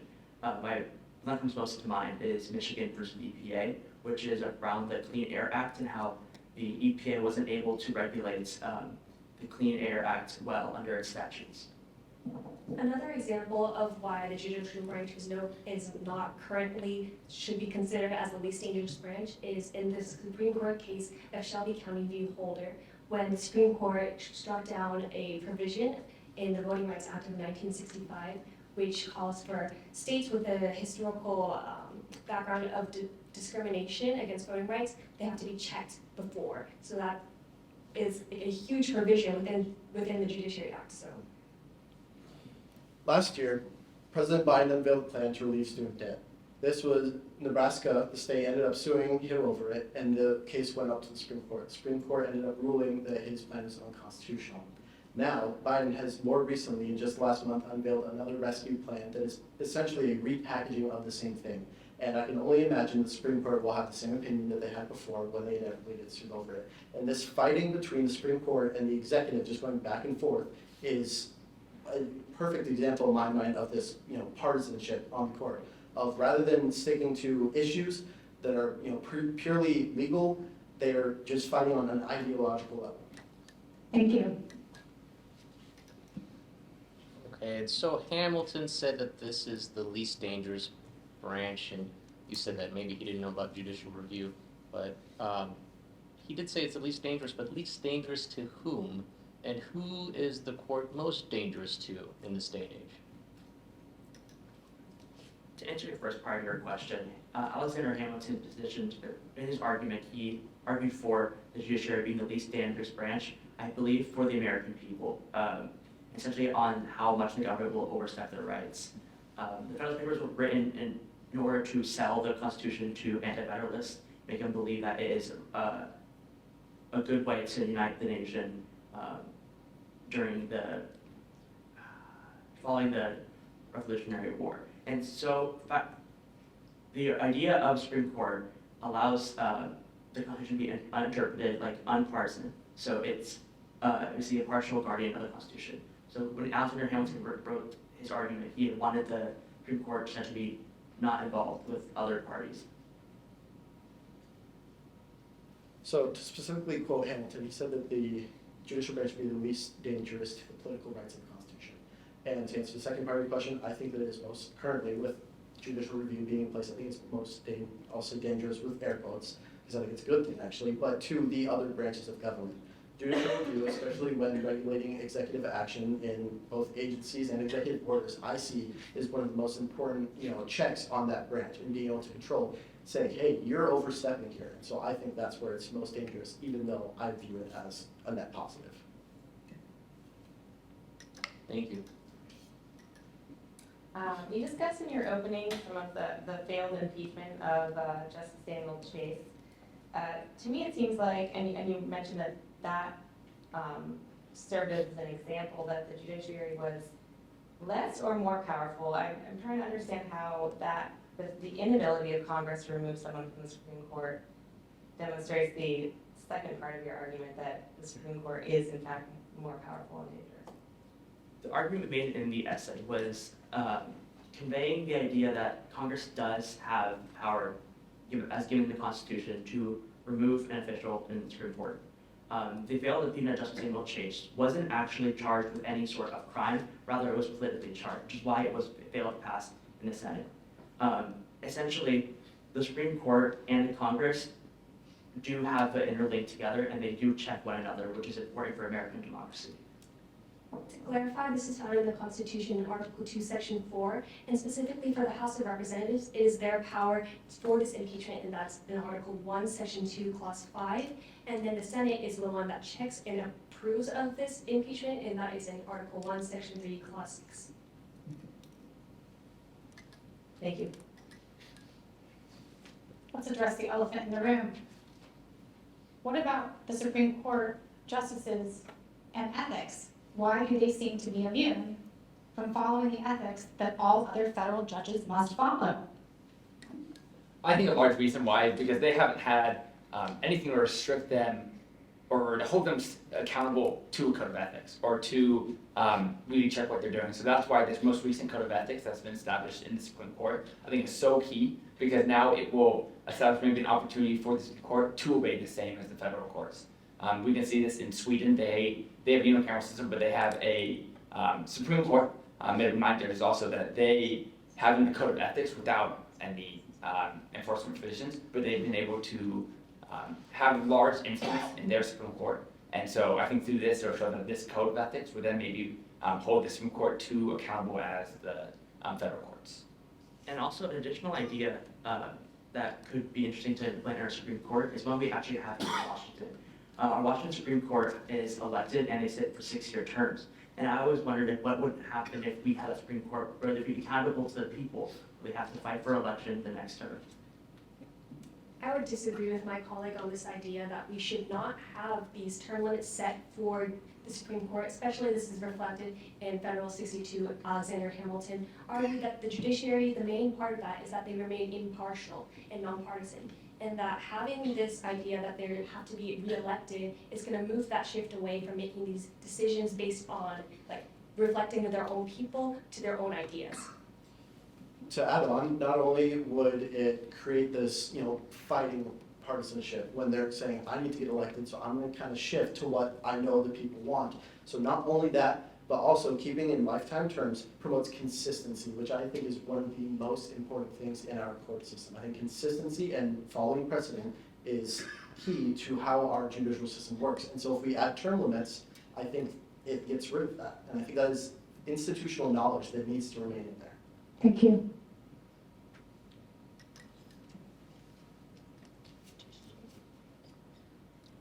So you mentioned that court packing was proof that this branch is not the least dangerous branch.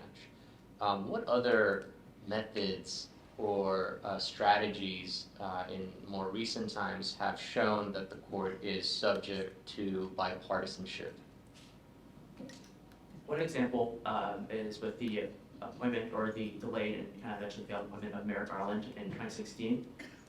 The Senate, essentially led by Mitch McConnell, decided that it was the job and duty of the next president to appoint the next justice. And this is unprecedented. It wasn't really followed up with anything in history before.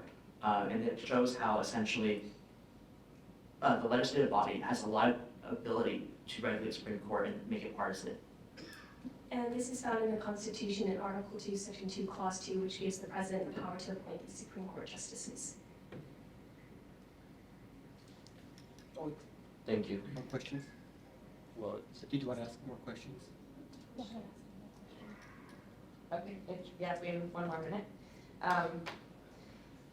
You mentioned that some courts, some states elect their Supreme Court justices like Washington, and that you feel that is more of a partisan, that is likely to result in more partisanship on the courts. Does that really feel true when, does the federal Congress could not delay the appointment of Justice Garland? How is the election of a justice more or less partisan than the appointment and confirmation process through the Senate? The election process may introduce an idea, kind of almost like a battleground for politics. You can almost see this with like the most recent presidential election, where a lot of Republican presidential candidates are essentially attacking each other and trying to put each other apart on social media. We see all these clips of Vivek Ramaswamy attacking Nikki Haley attacking Vivek Ramaswamy, and back and forth. And what issue we might have if this is on the Supreme Court, it might add more fighting on what is elected. So I believe that while election may be an interesting perspective, it needs to be trampled on with very, very careful care. I always like to start by thanking the parents who I know are dedicated to you being successful and I think you described her as your jaw-dropping instructor, as well as your colleagues who show you such support. It's such a refreshing thing to see in this day and age, so I really appreciate that. As for your presentation, it gives me goosebumps to see such young people who are passionate. You all offer different insight, whether it's how quickly you can cite to the Constitution or offering a diverse opinion or a case law. These are difficult questions that we are answering, or that we are asking you, and that you are tackling and answering. I will give you just, once again, minor feedback. It's not even really feedback, it just makes your presentation that much stronger. It is okay. We as attorneys have to slow down. You can slow down, because I know that I can see the wheels in your head like a hamster. They are going and going. Take a breath.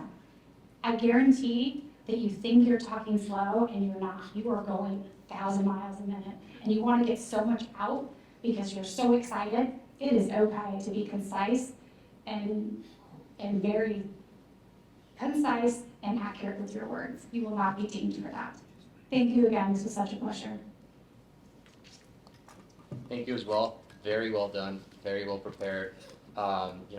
Tanner, you had a really great way of just kicking off the answers with really amazing takes and that initial response. Hannah, you knew so much.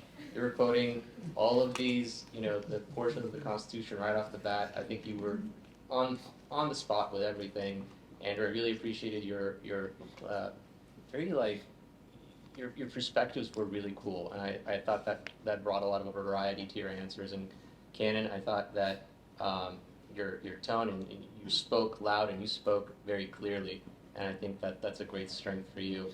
And I also enjoyed your perspectives on everything. So everybody did a really amazing job. I don't really have any sort of criticism of what you guys did. I think everything was very well done. The only thing I would say is, in U.S. politics, something is never good for everyone. So when you say this is great for the American people, not every American person. I echo all the compliments, very well prepared. What I noticed and really liked about this group is it seems like you have spent a lot of time together and you sort of know where each person's strengths lie and you know how to sort of answer the questions in a way, choosing the person to answer and supplementing each other's answers just shows that you've got a really nice system of teamwork and collaboration. It's really nice to see, and all of you brought your own strengths and amazing work. Hi, I'm Tamara Rasmussen, and my favorite influential woman in history is Elizabeth Cady Stanton for her contributions to the Declaration of Sentiments. Hi, I'm Cindy Kornkamp, and my favorite influential woman in history is Ruth Bader Ginsburg for her contribution to women's rights as a Supreme Court Justice. Hi, my name is Ivor Rood, and my favorite influential woman in history is Sandra Day O'Connor for paving the way for women in the judiciary and becoming the first ever female Supreme Court Justice. Hi, my name is Evangeline Tava, and my favorite influential woman in history is Malala for her contributions in women's education. Hi, my name is Sophie Artemidze, and my favorite influential woman in history is Susan B. Anthony for her drafting of the bill that eventually became ratified as the 19th Amendment, giving women the right to vote. And on behalf of Tahoma High School, Unit 3, and our wonderful advisor, Gretchen Wolfing, we thank you for judging us today. Well, we are probably more excited to be here than you are because of all the work you've done. We just get to enjoy it. We are looking for how has the Constitution been changed to further ideals contained in the Declaration of Independence? And the question is, in what ways was the Due Process Clause of the 14th Amendment interpreted by the courts in the immediate aftermath of the Civil War? To what extent, if any, have rights been better protected as a result of substantive due process? And to what extent has the incorporation doctrine contributed to the enhanced protection of rights? Due process is the primary and indispensable foundation of individual freedom. William O. Douglas. The 14th Amendment's Due Process Clause served as a crucial turning point for citizens' protections in its interpretations by the Supreme Court following the Civil War. It is a constitutional provision that states, no person shall be deprived of life, liberty, or property without due process of law. First applied during the Reconstruction era, the 14th Amendment served to apply to the states along with the federal government, which the 5th Amendment had established. This era expanded the rights and protections of individuals. However, even with the implementation of the Due Process Clause, inequality still prevailed. In the immediate aftermath of the Civil War, the Due Process Clause was interpreted inconsistently in relation to African American rights. For instance, in the case of Straughter v. West Virginia in 1880, the Supreme Court declared that excluding African Americans from juries violated the equal protection and due process clauses of the 14th Amendment. The significant step served as a landmark case for future governmental laws and instigated a series of civil rights cases restoring rights to the African American community. However, restoration was contradicted by the case of Plessy v. Ferguson in 1896, in which racial segregation was deemed constitutional under the guise separate but equal. The Supreme Court found a compelling reason to deny African Americans the same equal protections as their fellow white citizens under the Due Process Clause. These two cases prove that interpretations of the Due Process Clause were used to both deny fundamental rights and protect them by the courts. In order to protect against excessive governmental interference, substantive due process was established with the intent to safeguard fundamental and constitutional rights. This concept determines that the government is justified with a sufficient purpose when depriving individuals of both their enumerated and unenumerated rights. This power has been used to effectively advance the protection as well as the definition of citizens' fundamental rights. For example, in the case of Griswold v. Connecticut in 1965, substantive due process was used by the courts to determine that a Connecticut law prohibiting contraceptives was unconstitutional. It stated that a right to privacy was implied throughout multiple amendments in the Bill of Rights. Therefore, even though it was an unenumerated right, it was still protected by substantive due process. Additionally, in the 1967 case Logan v. Virginia, the Supreme Court ruled there was no compelling reason to justify prohibiting individuals from interracial marriage, thus establishing the right to marry as fundamental and securing marital rights under strict protection for all people. Substantive due process provides for the ability to secure all fundamental rights for people, whether they're directly mentioned in the Constitution or not. Due process and substantive due process have created a foundation for the incorporation doctrine, which has been used to further the rights of individuals on the state level. First established in CB&Q Railroad Company versus the City of Chicago in 1897, the Due Process Clause of the 14th Amendment was used by the courts to determine that states must pay just compensation for any seized private property, applying the Fifth Amendment from the Bill of Rights to the states. However, Supreme Court justices used the process of incrementalism when deciding what rights needed to be applied to the states. Specific rights and provisions of the Bill of Rights were incorporated on a case-by-case basis instead of total incorporation. This is exemplified in the case of McDonald v. Chicago in 2010, in which the court declared that banning handgun usage was unconstitutional. They ruled that the right to bear arms for self-defense is a fundamental right. It cleared up much of the uncertainty surrounding applications of the Second Amendment to the states and the regulations regarding gun control.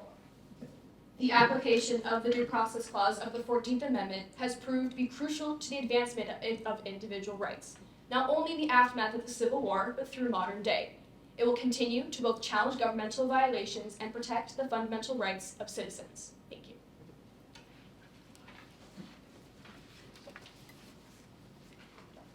Oh. Good job.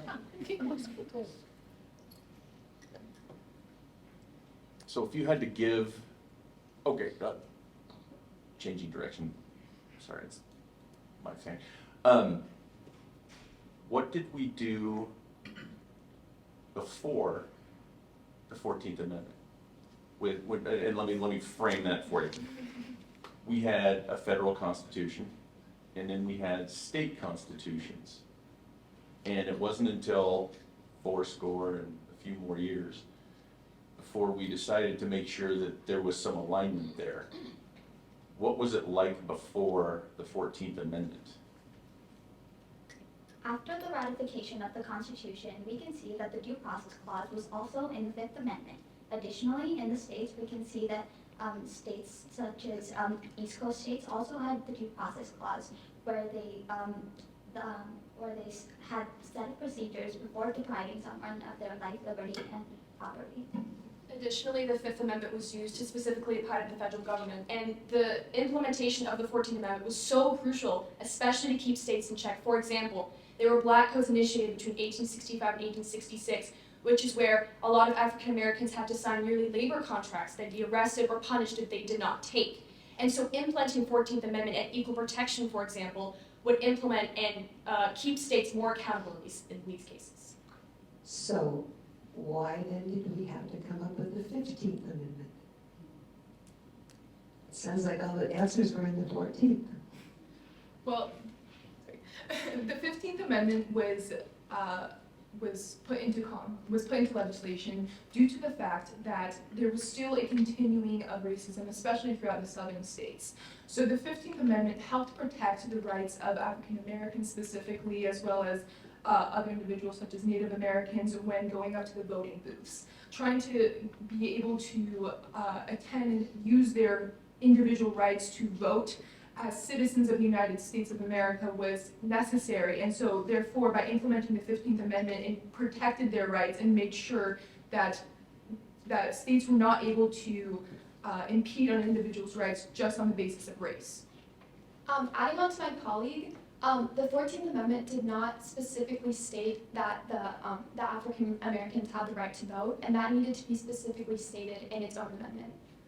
I agree with my colleague. I think that the 14th Amendment has the equal protection clause, which many would presume would give everyone the right to vote. But as we saw, women weren't even able to vote until the 19th Amendment. So I think that suffrage needed to be more specifically outlined for certain groups of people over time, because with the broadness of the 14th Amendment, courts were interpreting it in ways that were not necessarily equal for every single person. All right, switching topics just a little bit. What due process rights are students entitled to? Students are entitled to due process rights as defined under Terry v. Ohio through the exclusionary law, in which evidence cannot be taken if claimed unconstitutionally without a use of a warrant. And students are put under these laws when in schools as well.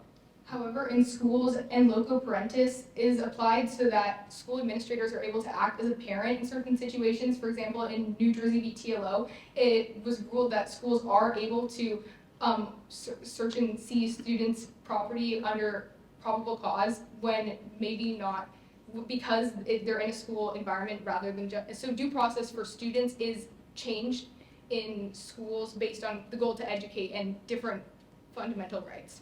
Okay, so those are Fourth and Fifth Amendment rights. What about First Amendment rights?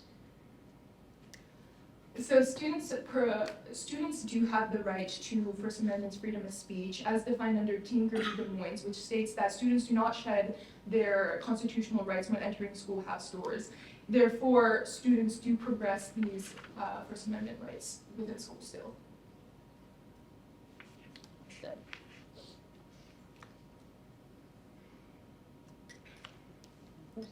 Can you explain the difference between the same situation, the same situation, one being at a school and one being at a mall? Same circumstances, can you tell me the difference in the due process concept? So as defined, Shoplifting, let's just go with that. Stealing something or taking something that doesn't belong to you. Like in a school, you could take somebody's phone. In a mall, you could take some AirPods if they weren't already locked up. So a theft issue, what's the difference between a school environment and, say, the mall?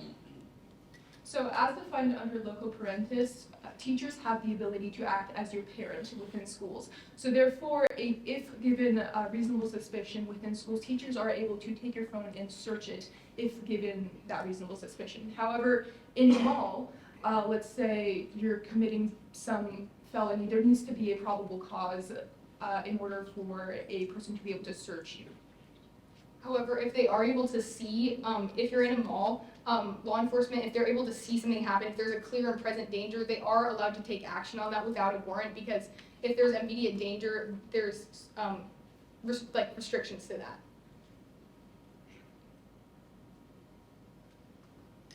So can you give me an example about law enforcement taking actions that would otherwise be prohibited by, what, the Fourth or the Fifth Amendment in a mall?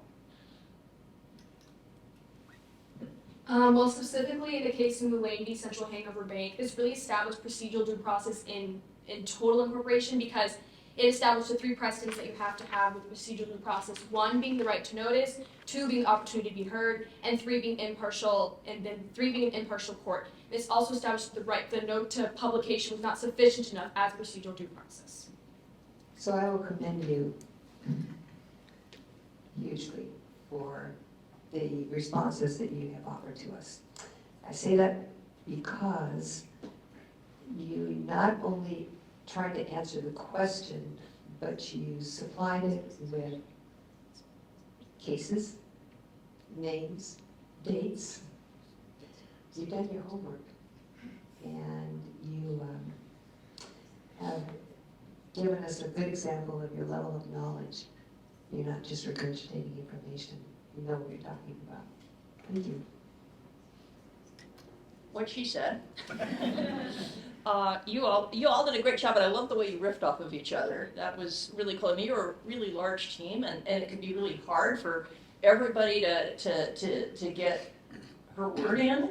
And you did a great job on that. So it was really fun listening to you.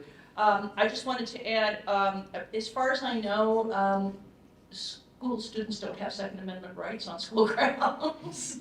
I wasn't expecting anyone to say that. That seems so self-evident, right? But you really kind of touched on the issue of due process rights with respect to property, with respect to disciplinary or punitive actions, and what kind of First Amendment rights students have, and what kinds of limitations the schools can put on it and why. It would have been nice to kind of hear a little bit more about that in terms of, well, what can schools do, or what should schools be doing that's consistent with the 14th Amendment that would restrict a student's right to free speech or free expression.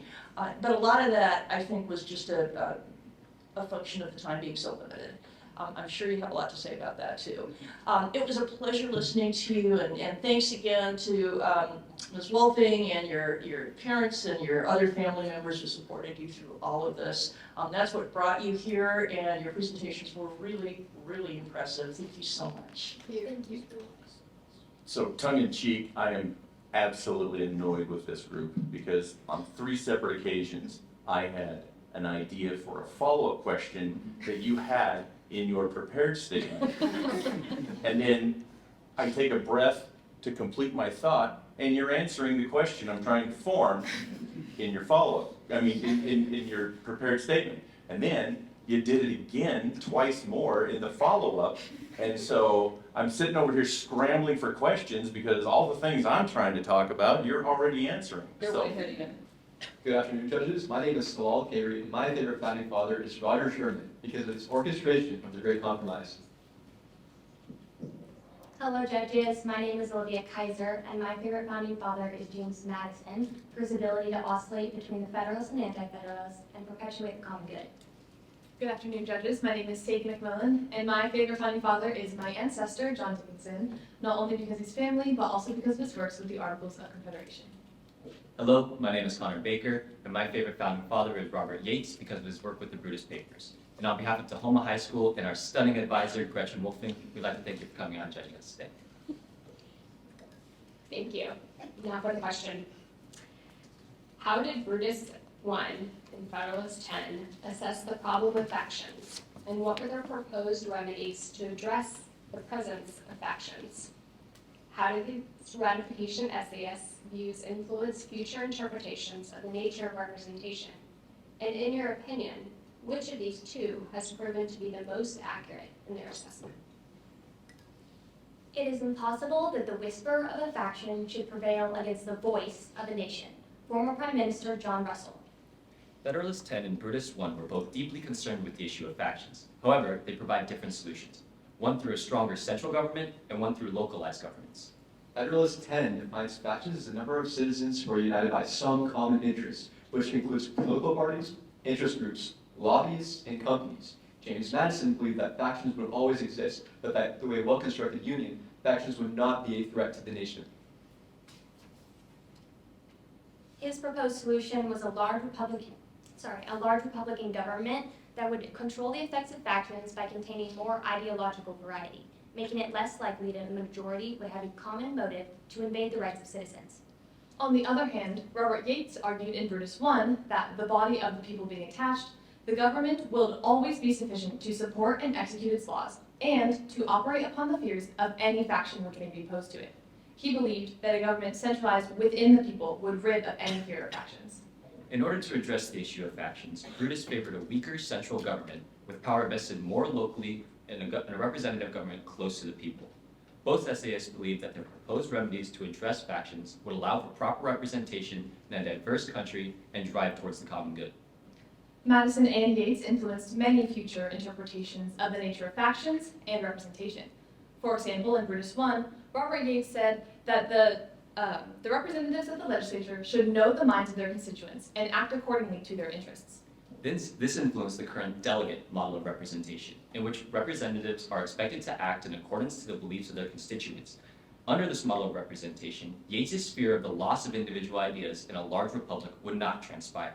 Alternatively, in Federalist 10, Madison argues that representatives should be able to best discern the true interests of their country, allowing the laws to be more consonant to the public good than are pronounced by the people themselves. This influenced the modern-day trustee model of representation, in which delegates have the autonomy to deliberate and act as they see fit once elected.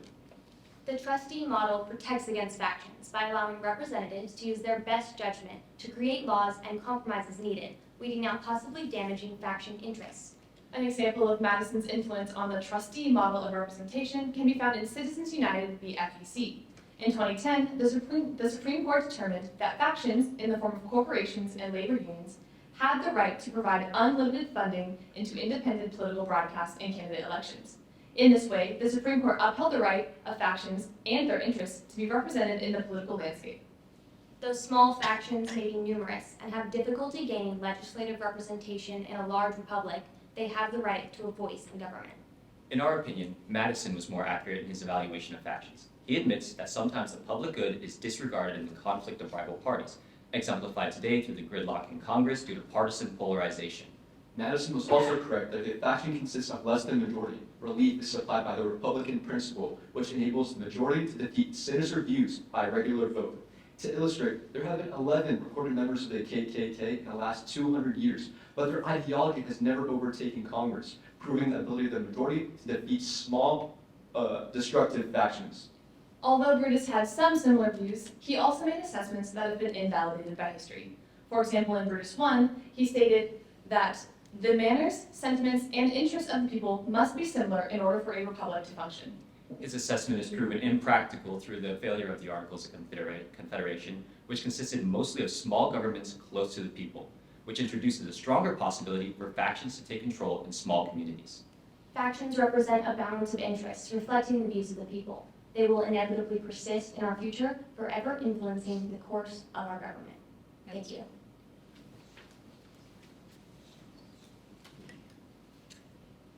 Thank you. Are there enduring lessons or insights from Brutus 1 and Federalist 10 that are relevant in today's political landscape? Yes, so they talk heavily about the trustee model of representation in Brutus 1, and we see that especially or the trustee model, which we trust our representatives to do what they see fit in accordance to what the current problems are in our country. And ultimately, under this idea of representation, we see that these representatives Under our definition of factions, the two main political parties in our government today, the Republicans and the Democrats, are factions. And as such, Madison and Federalist 10 determined that there would be a lot of small factions, but that they would all balance each other out. Since we do not see a number of small factions dominating our national government, but we do see two factions that balance each other out by keeping that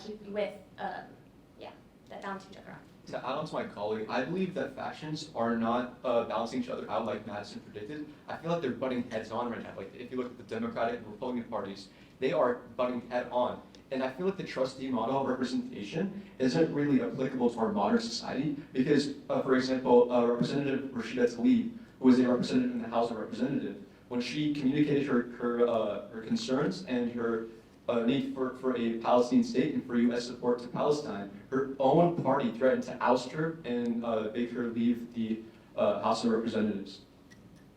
So to add on to this, you name political parties as a modern representation of factions.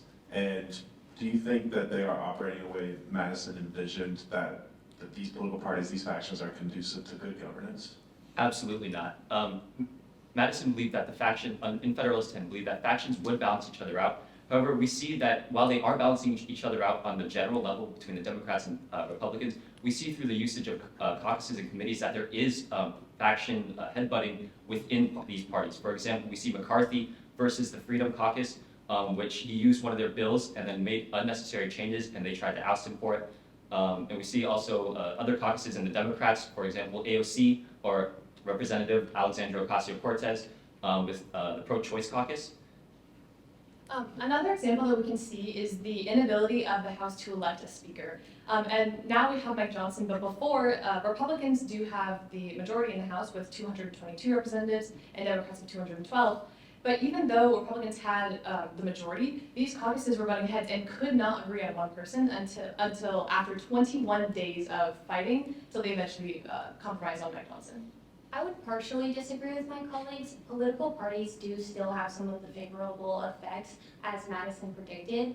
Political parties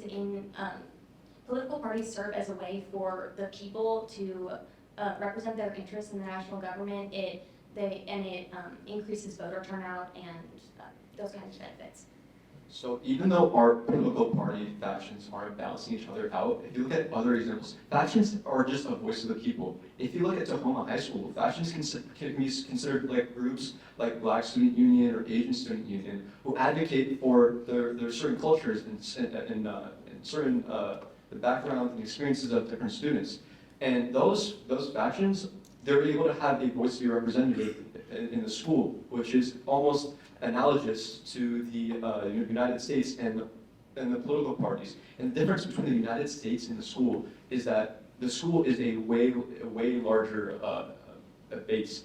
And Brutus said that if you have a small base, for example, like school, where people have similar interests and a strong, tight community, these factions would then be able to balance it out like Madison envisioned. You've talked about factions balancing each other out a lot. Is that really something that you think the framers had in mind, or are you just talking about reality? Because I think most factions think that their job is to be heard and listened to and responded and honored, as compared to balanced. So can you address that? I believe that both can happen at the same time.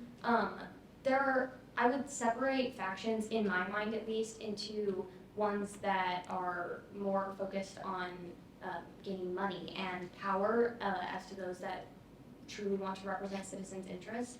And I believe that factions, that since there are both types of factions, they need to be balanced out, but also in that way their voices can still be heard. I'd like to disagree with my colleague.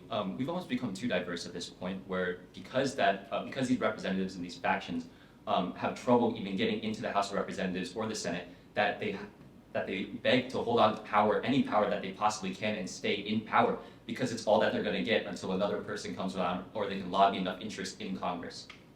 With our remaining time, in today's society, are factions or special interest groups generally considered beneficial or harmful, and why? I think there are some beneficial factions and some harmful factions.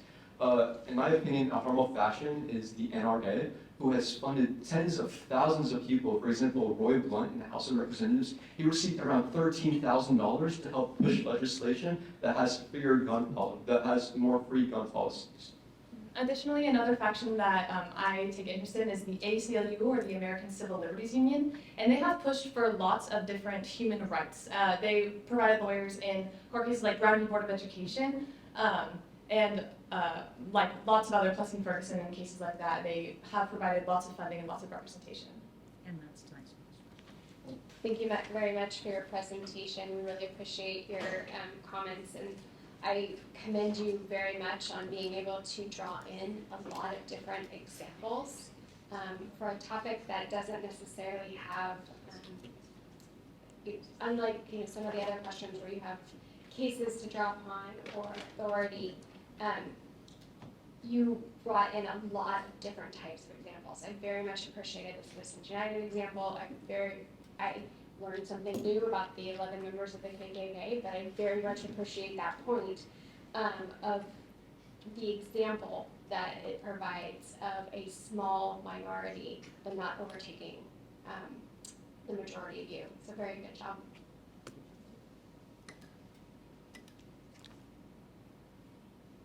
This may not be very sensitive, but I think you guys showed such enthusiasm for these topics that to a lot of people would seem obscure and irrelevant.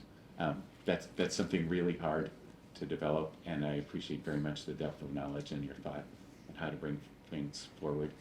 I didn't do a very good job of asking the question that I would have asked, but I would have, if I were trying to tee up a real argument among you, I would have asked about pro-choice versus pro-life and how they were going to find common ground, because arguably those are factions And I don't think they're going to see eye to eye very quickly.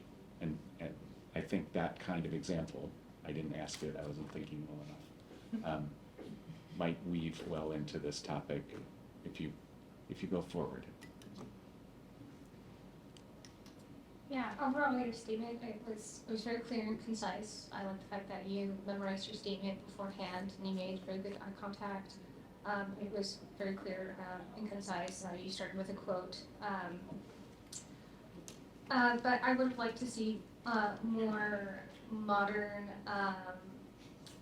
references, because this topic actually has such strong relevancies to what's happening in the modern political landscape. And you could have added that into your statement. However, you, in your discussion and the follow-up questions, you had a lot of very relevant case law, which was very nice to hear. And you did have very specific modern examples, especially with McCarthy. And you had a very clear argument in favor of Madison, which was very well analyzed.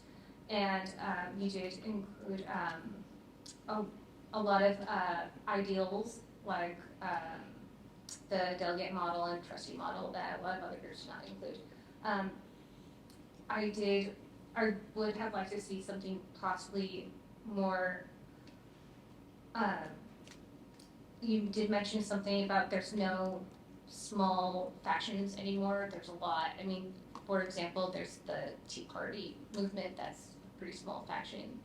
But overall, it is very nice. I liked listening to your statements and your arguments. Thank you.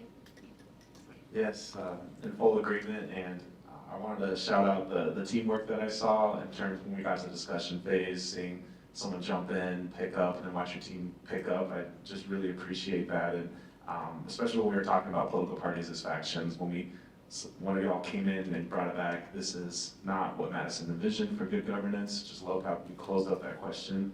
So really great work and understanding of the topic. And if there's anything else I wanted to see, we bounce a lot between historic and modern. I would always love to hear as much as we can, tying back, even when we're talking about modern factions and modern topics, tying it back to the unit about, is this what the framers envisioned when we created the Constitution? We got there a couple times, but I would love to see more of that. Overall, great work. Hello, my name is Bill Hernandez, and my favorite philosopher is Thomas Aquinas, patron saint of Catholic academics, which I consider myself to be. My name is Dylan Roper. My favorite philosopher is Rousseau because I'm interested in social contract theory. Hi, I'm Kira Corona. My favorite philosopher is John Locke for his contributions to the Enlightenment and the scientific revolution. Hello, I'm Rohan Boyd-Pauli, and my favorite philosopher is Montesquieu for his works with the separation of church and state, as well as the separation of powers. And on behalf of Tahoma High School and our awe-inspiring teacher, Gretchen Wolfing, we thank you for judging us today. Thank you all. Thank you. Did you just suck up to your teacher? Sounded like it. Here is your Unit 1 question along with the 2 sub-questions. How did concepts such as representative government, common law, and the rights of Englishmen evolve in the British constitutional system?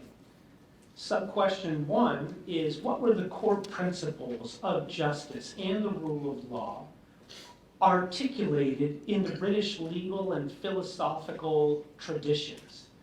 Sub-question 2 is, how did the colonists' experience with British principles impact the creation of the colonial governments that protected individual rights and established a just legal system?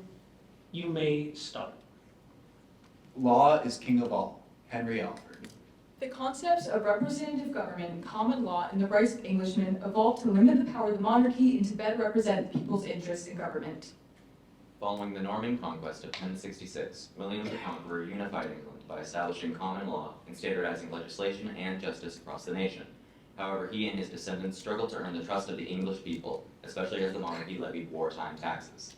To limit the king and resolve these issues, the Magna Carta of 1215 required the king to obtain general consent of the kingdom before imposing taxes, promoting representation through an early form of parliament. Although the establishment of the House of Commons enabled Parliament to represent the voice of the people, it often fell short of protecting Englishmen from the king's abuse. When Charles I imprisoned those who refused to pay taxes and forced citizens to quarter the Royal Navy, Parliament declared him in violation of the rights and liberties of the subjects in the 1628 Petition of Right.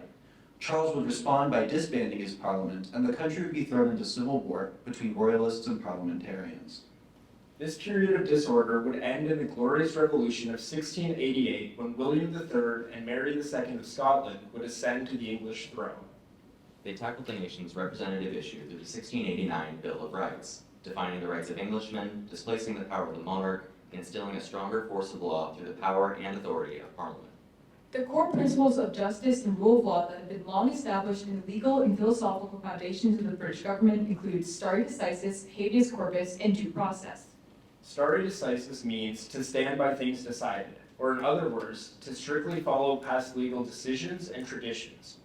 Habeas corpus prevents unlawful imprisonment or detention without first appearance before a court, and due process ensures that the legal rights of all are respected.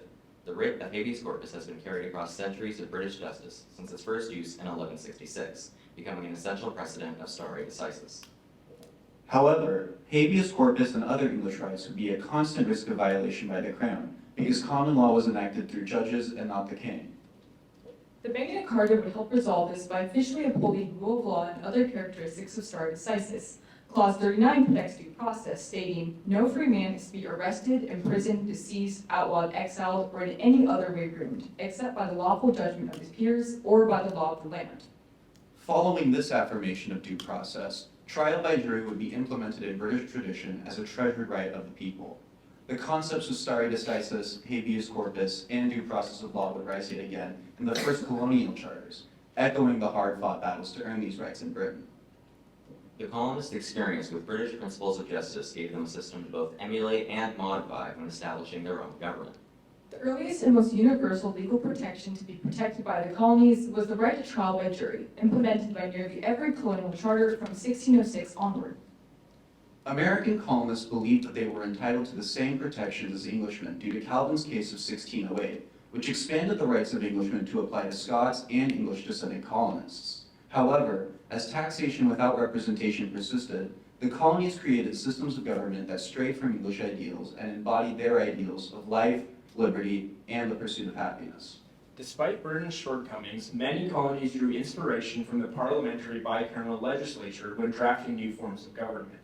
This can be reflected in the Virginia Constitution, which established the General Assembly in 1619 and later added the House of Burgesses in 1643, thus forming a bicameral legislature. This was a model adopted by many other states by the time of the Revolution. To an extent, Britain's principles would be the backbone of colonial governments, allowing for a smooth transition into independence. Through the adoption of various doctrines, such as the Magna Carta, stare decisis, and the rights of Englishmen, combined with the establishment of Parliament, Britain provided an effective foundation that inspired the rise of other nations. Thank you. I feel like I should clap at this point, but I'm going to ask some follow-up questions instead. So, several of you in your introductions actually talked about your favorite philosophers. Particularly, I noted Hobbes and Locke. Can you expand on how they either influenced or didn't the formation of British and American legal and constitutional thought? So John Locke can be credited to basically the whole foundation of the three principles of our main government, which is the life, liberty, and the pursuit of happiness, which originally came from John Locke and taken by Thomas Jefferson and added to the Declaration of Independence and translated instead of life, liberty, and property into life, liberty, and the pursuit of happiness because they didn't want to talk about slavery.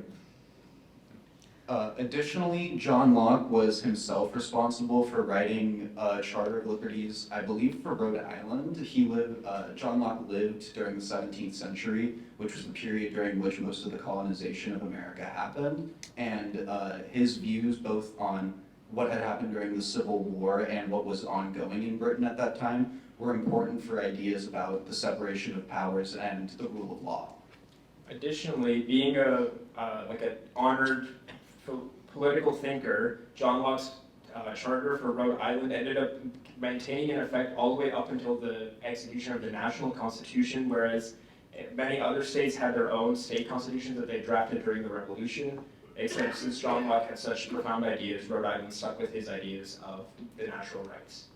On the note of Hobbes, his ideas influenced America in what they didn't want society to be, because in his book, The Leviathan, he says that society must have a greater force which the people fear in order to maintain order. But the founders wanted to create a more egalitarian, equitable society, as mentioned by my colleagues about Locke. Thank you. I'd like to ask you, I guess catch you in the sun, a follow-up question also about the philosophers. You mentioned both St. Thomas Aquinas and Montesquieu, and my question is, dealing with natural law, and I don't know if that's part of this topic, but is there a place for natural law or a preeminent law that is different from what's embodied in constitutional principles and in the common law? Aquinas drew from the Aristotelian. He drew from Aristotle's definition of reason when he defined law. Aristotle defined reason as something that guides the actions of a person, and Aquinas' view was that law guides the actions of many. Aquinas' view, thusly, was that law as an act of reason should guide the most people to the most good. And I think that a representative government is absolutely the way to do that, having the people say and having them make the decisions. Montesquieu, on the other hand, believed that law is a necessary evil that is in society. He believes that in society, people act as they please, and then oftentimes they can fall to corrupt beliefs. And so by having laws that prohibit those beliefs, we can ensure a prosperous society for all. And so this can be shown through the protection of these laws, and the people's rights can be shown through the Bill of Rights, which ensures that even while the federal government establishes laws to protect from poor behavior and corrupt behavior, the Bill of Rights still maintains those fundamental rights that the people deserve and will have in a state of nature. Thank you. Very good. Thank you for the segue, because that's exactly where I wanted to go. I was just going to pick on Kira because she was the one that brought up John Locke. So I think the question I wanted to ask, though, is talking about a state of nature. And I think now we're hearing lots of people talking about their freedoms, right? They should be free to say and do whatever. You also talked about corrupt people and making corrupt decisions and things like that. Locke, under a state of nature, basically says you have the right to do whatever. That's how it works in nature. I guess my question is, how do you reconcile that when we have a group of people who are saying they have these freedoms and yet they don't? In Thomas Paine's 1776 pamphlet Common Sense, he explains that society itself comes from the fact that in a state of nature and as an individual, you can do however you please, which is true. However, when doing however you please, at the moment something goes wrong because you're living by yourself, you're most likely going to die or become injured. And so society brings people together so that they can alleviate the struggles of living by themselves in a way that makes it so that even when something goes wrong, other people can help take care of you. And so during this so because society comes together like this, it's important to give up some of your rights in order to make sure, you give up some of your rights in order to make sure that you're able to take care of those around you, that those around you can provide for you. Well, that was quite well done. I'm going to not even pretend to have some feedback that is constructive, and I'm just going to go to the praise, because you all did a lovely job, obviously, of incorporating each other into your comments, even like it's, like one sentence even got all four of you in on the same sentence. You responded to the questions asked in a really deep way by immediately citing to original sources, to explaining how they apply to make your point, to support your overall thought. And so it really demonstrated for me that you had assimilated all of the material to not just respond to, you know, the prompts on your cards or something, but to be able to reach into your fund of knowledge and to really apply it on the fly. It was high level, and in one way I'm frustrated because now you're making it really hard to grade everybody and figure out. But you know, well done. So that's really all that I have to say. You've obviously mastered this. Thank you. I agree. I would say your presentation was kind of almost jaw-dropping for me. Because, you know, when you came in and you introduced yourselves individually and you said who your favorite philosopher was, I thought that was a good hook.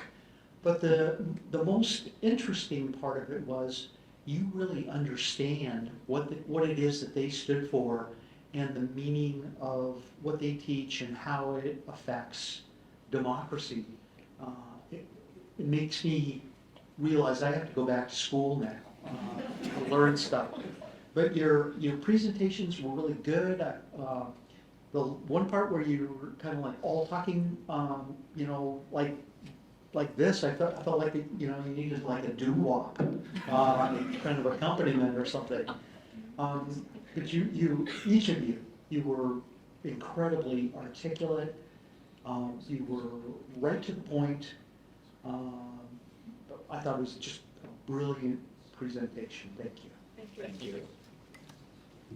So the split everything up and everyone takes turns saying stuff at Van Moore's. I did the same thing with my elementary students. Difference with elementary kids is you have kids in the back who seem to think they can jump into and participate. So that added a whole other level of complexity to it. With that said, this was never my favorite unit to teach, and I commend you, I commend your teacher, because this is a hard unit to really get your arms around. It's foundational, I think, to the whole program. And I echo totally my colleagues' comments who clearly know what you're talking about and present it in a way that's most engaging and thoughtful and memorable. So thank you so much. Thank you. Thank you. So now my charge to you, though, is to go out and share your knowledge widely. Namaskara. My name is Harika and my parents are South Indian immigrants. Namaste. My name is Nandini and my family is also from India. Hello, Senator Judges. My name is Logan and my family comes from Norway. Annyeonghaseyo. I'm Yujay and my parents are Korean immigrants. Mihal, my name is Iris, and my parents are Chinese immigrants. And on behalf of Unit 6, our stupendous advisor, Gretchen Wolfing, and Tahoma High School, we thank you for judging us today. Absolutely. Love the ties, by the way. Sure, we'll get to that at the end a little bit more. But in the meantime, this is Unit 6, and we are going with question 1 this afternoon, which I will now read out loud verbatim. To what extent, if any, did the Voting Rights Act of 1965 reshape the landscape of American democracy? What were the key provisions within the Voting Rights Act of 1965? And how did they strategically target historical voting barriers that had limited access to voting? And finally, what practices, if any, are still present that attempt to restrict access to voting or equal representation for marginalized groups? Thank you. You may begin. The vote is the most powerful instrument ever devised by human beings for breaking down injustice. Lyndon B. Johnson.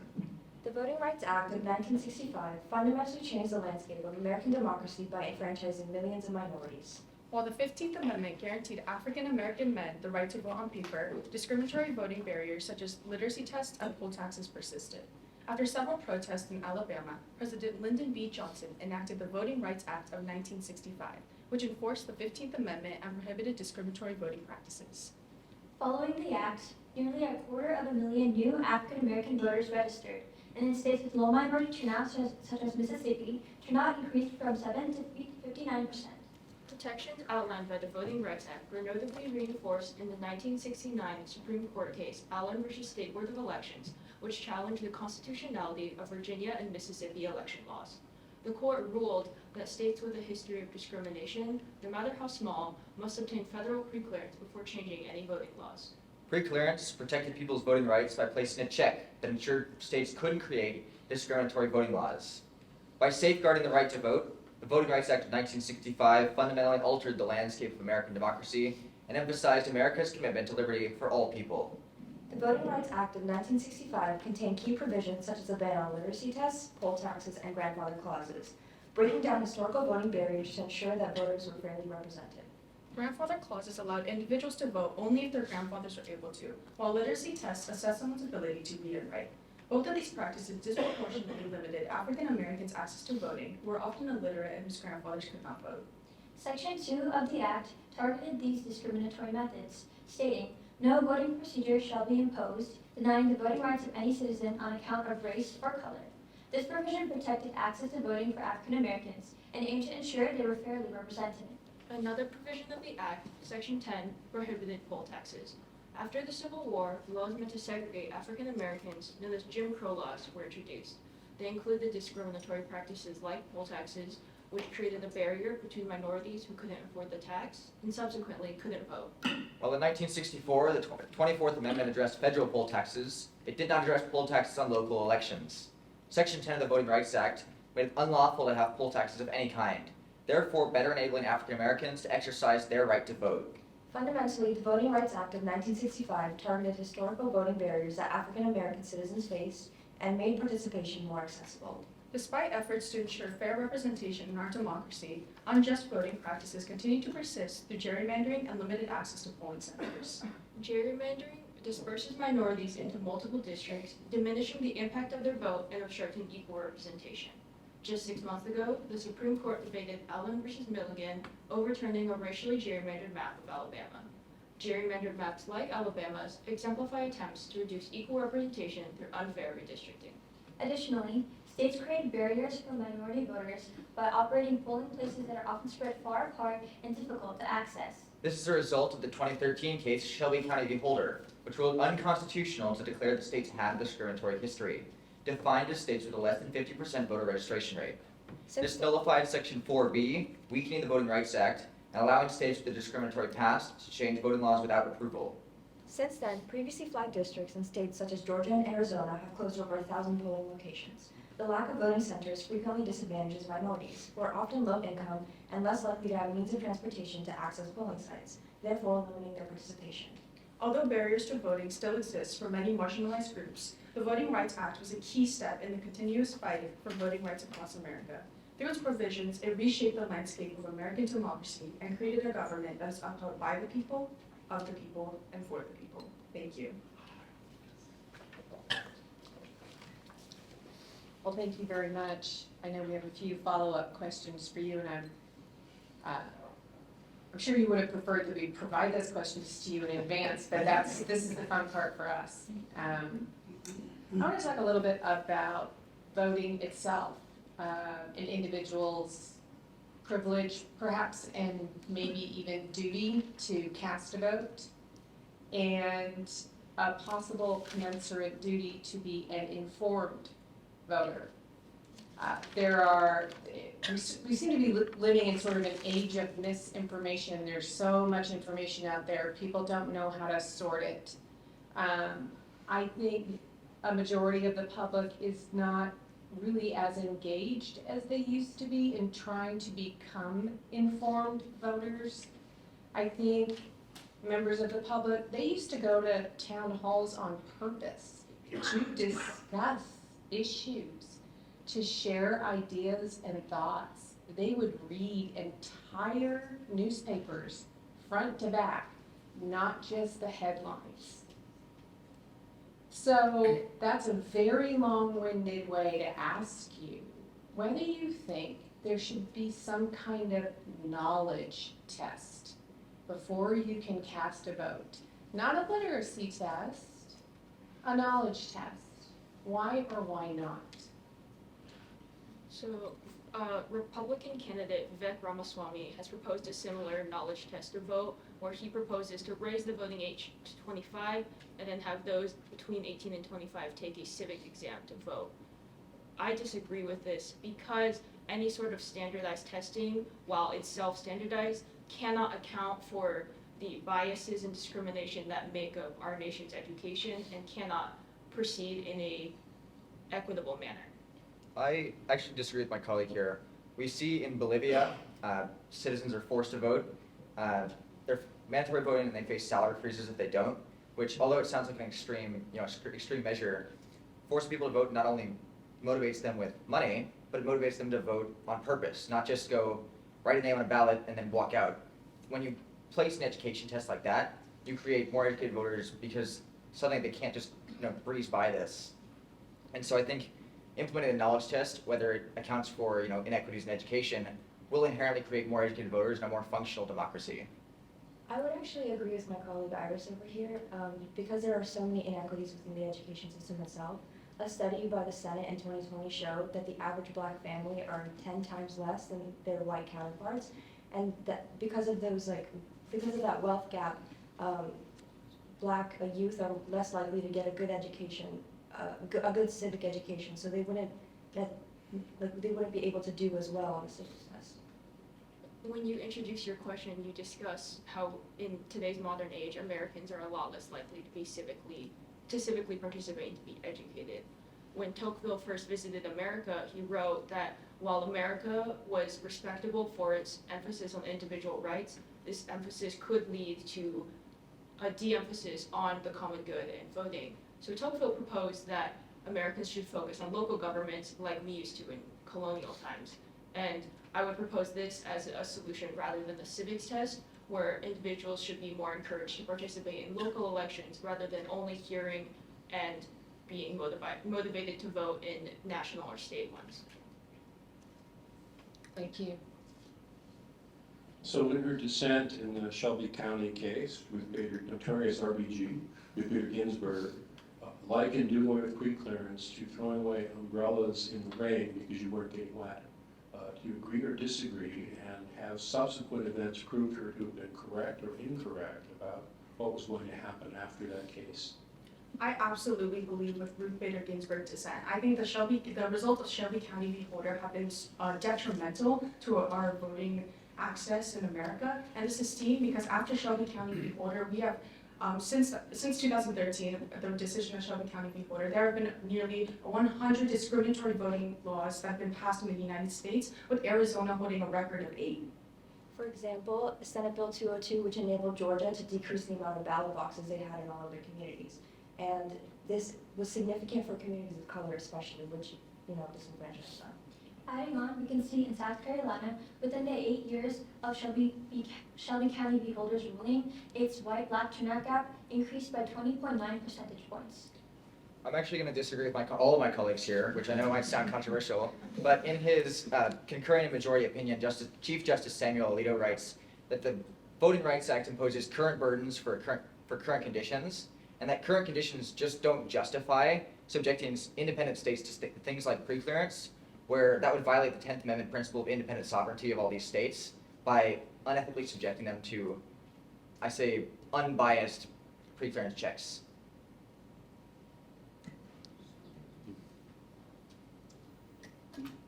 All right. I'm going to ask a slightly different question because you brought up Lyndon Johnson, who we were talking about earlier. Most handsome man that was ever president. He was a force of nature. You couldn't argue against that. I think Richard Nixon called him an expletive animal. He used his force to get things done.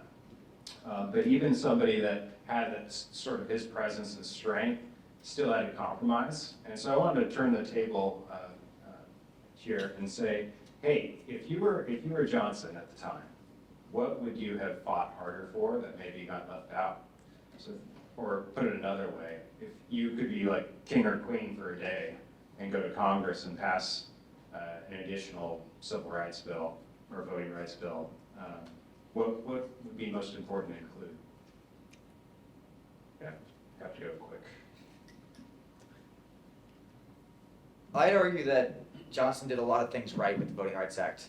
That some of the changes we see repealed in cases like Shelby County were not necessarily necessary changes to be made, but that the Voting Rights Act did enough good to be justified for the current times. Things like Section 2 and Section 3, which protected voting rights and then enabled the Attorney General to enforce those voting rights, were a substantial step for civil rights that we hadn't seen in years. If I was Lyndon B. Johnson at the time, I would enforce more protections on Section 2 of the Voting Rights Act, because in a very, very recent 8th Circuit court case, we see Section 2 being targeted.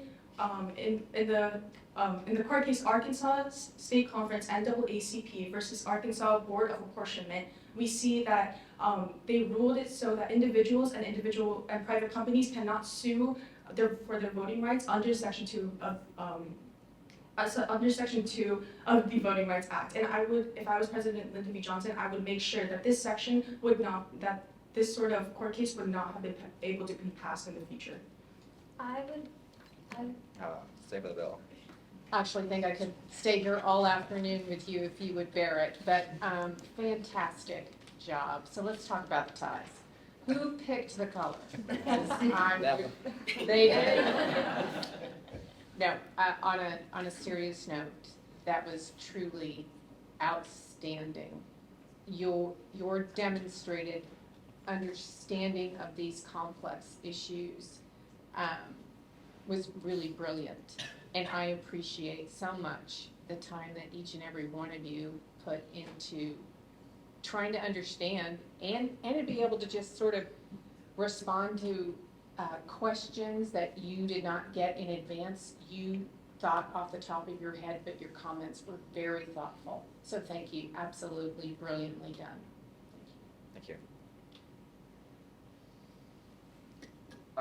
Yeah, I mean, that was beautiful to watch. It was way better than anything on TV.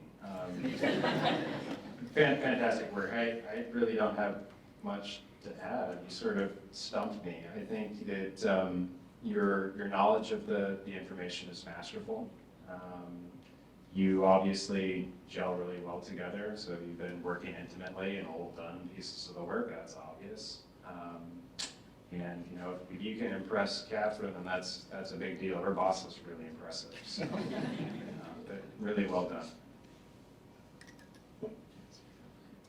I appreciated the way that you synthesized, put together all of this material. For example, you don't normally expect someone doing Unit 6 to be able to cite to Tocqueville. It really has to do with Unit 1, and yet you did. So to me, that shows that you have a breadth of knowledge and you can find things when you need them, which, by the way, is extremely helpful if you ever want to be a lawyer.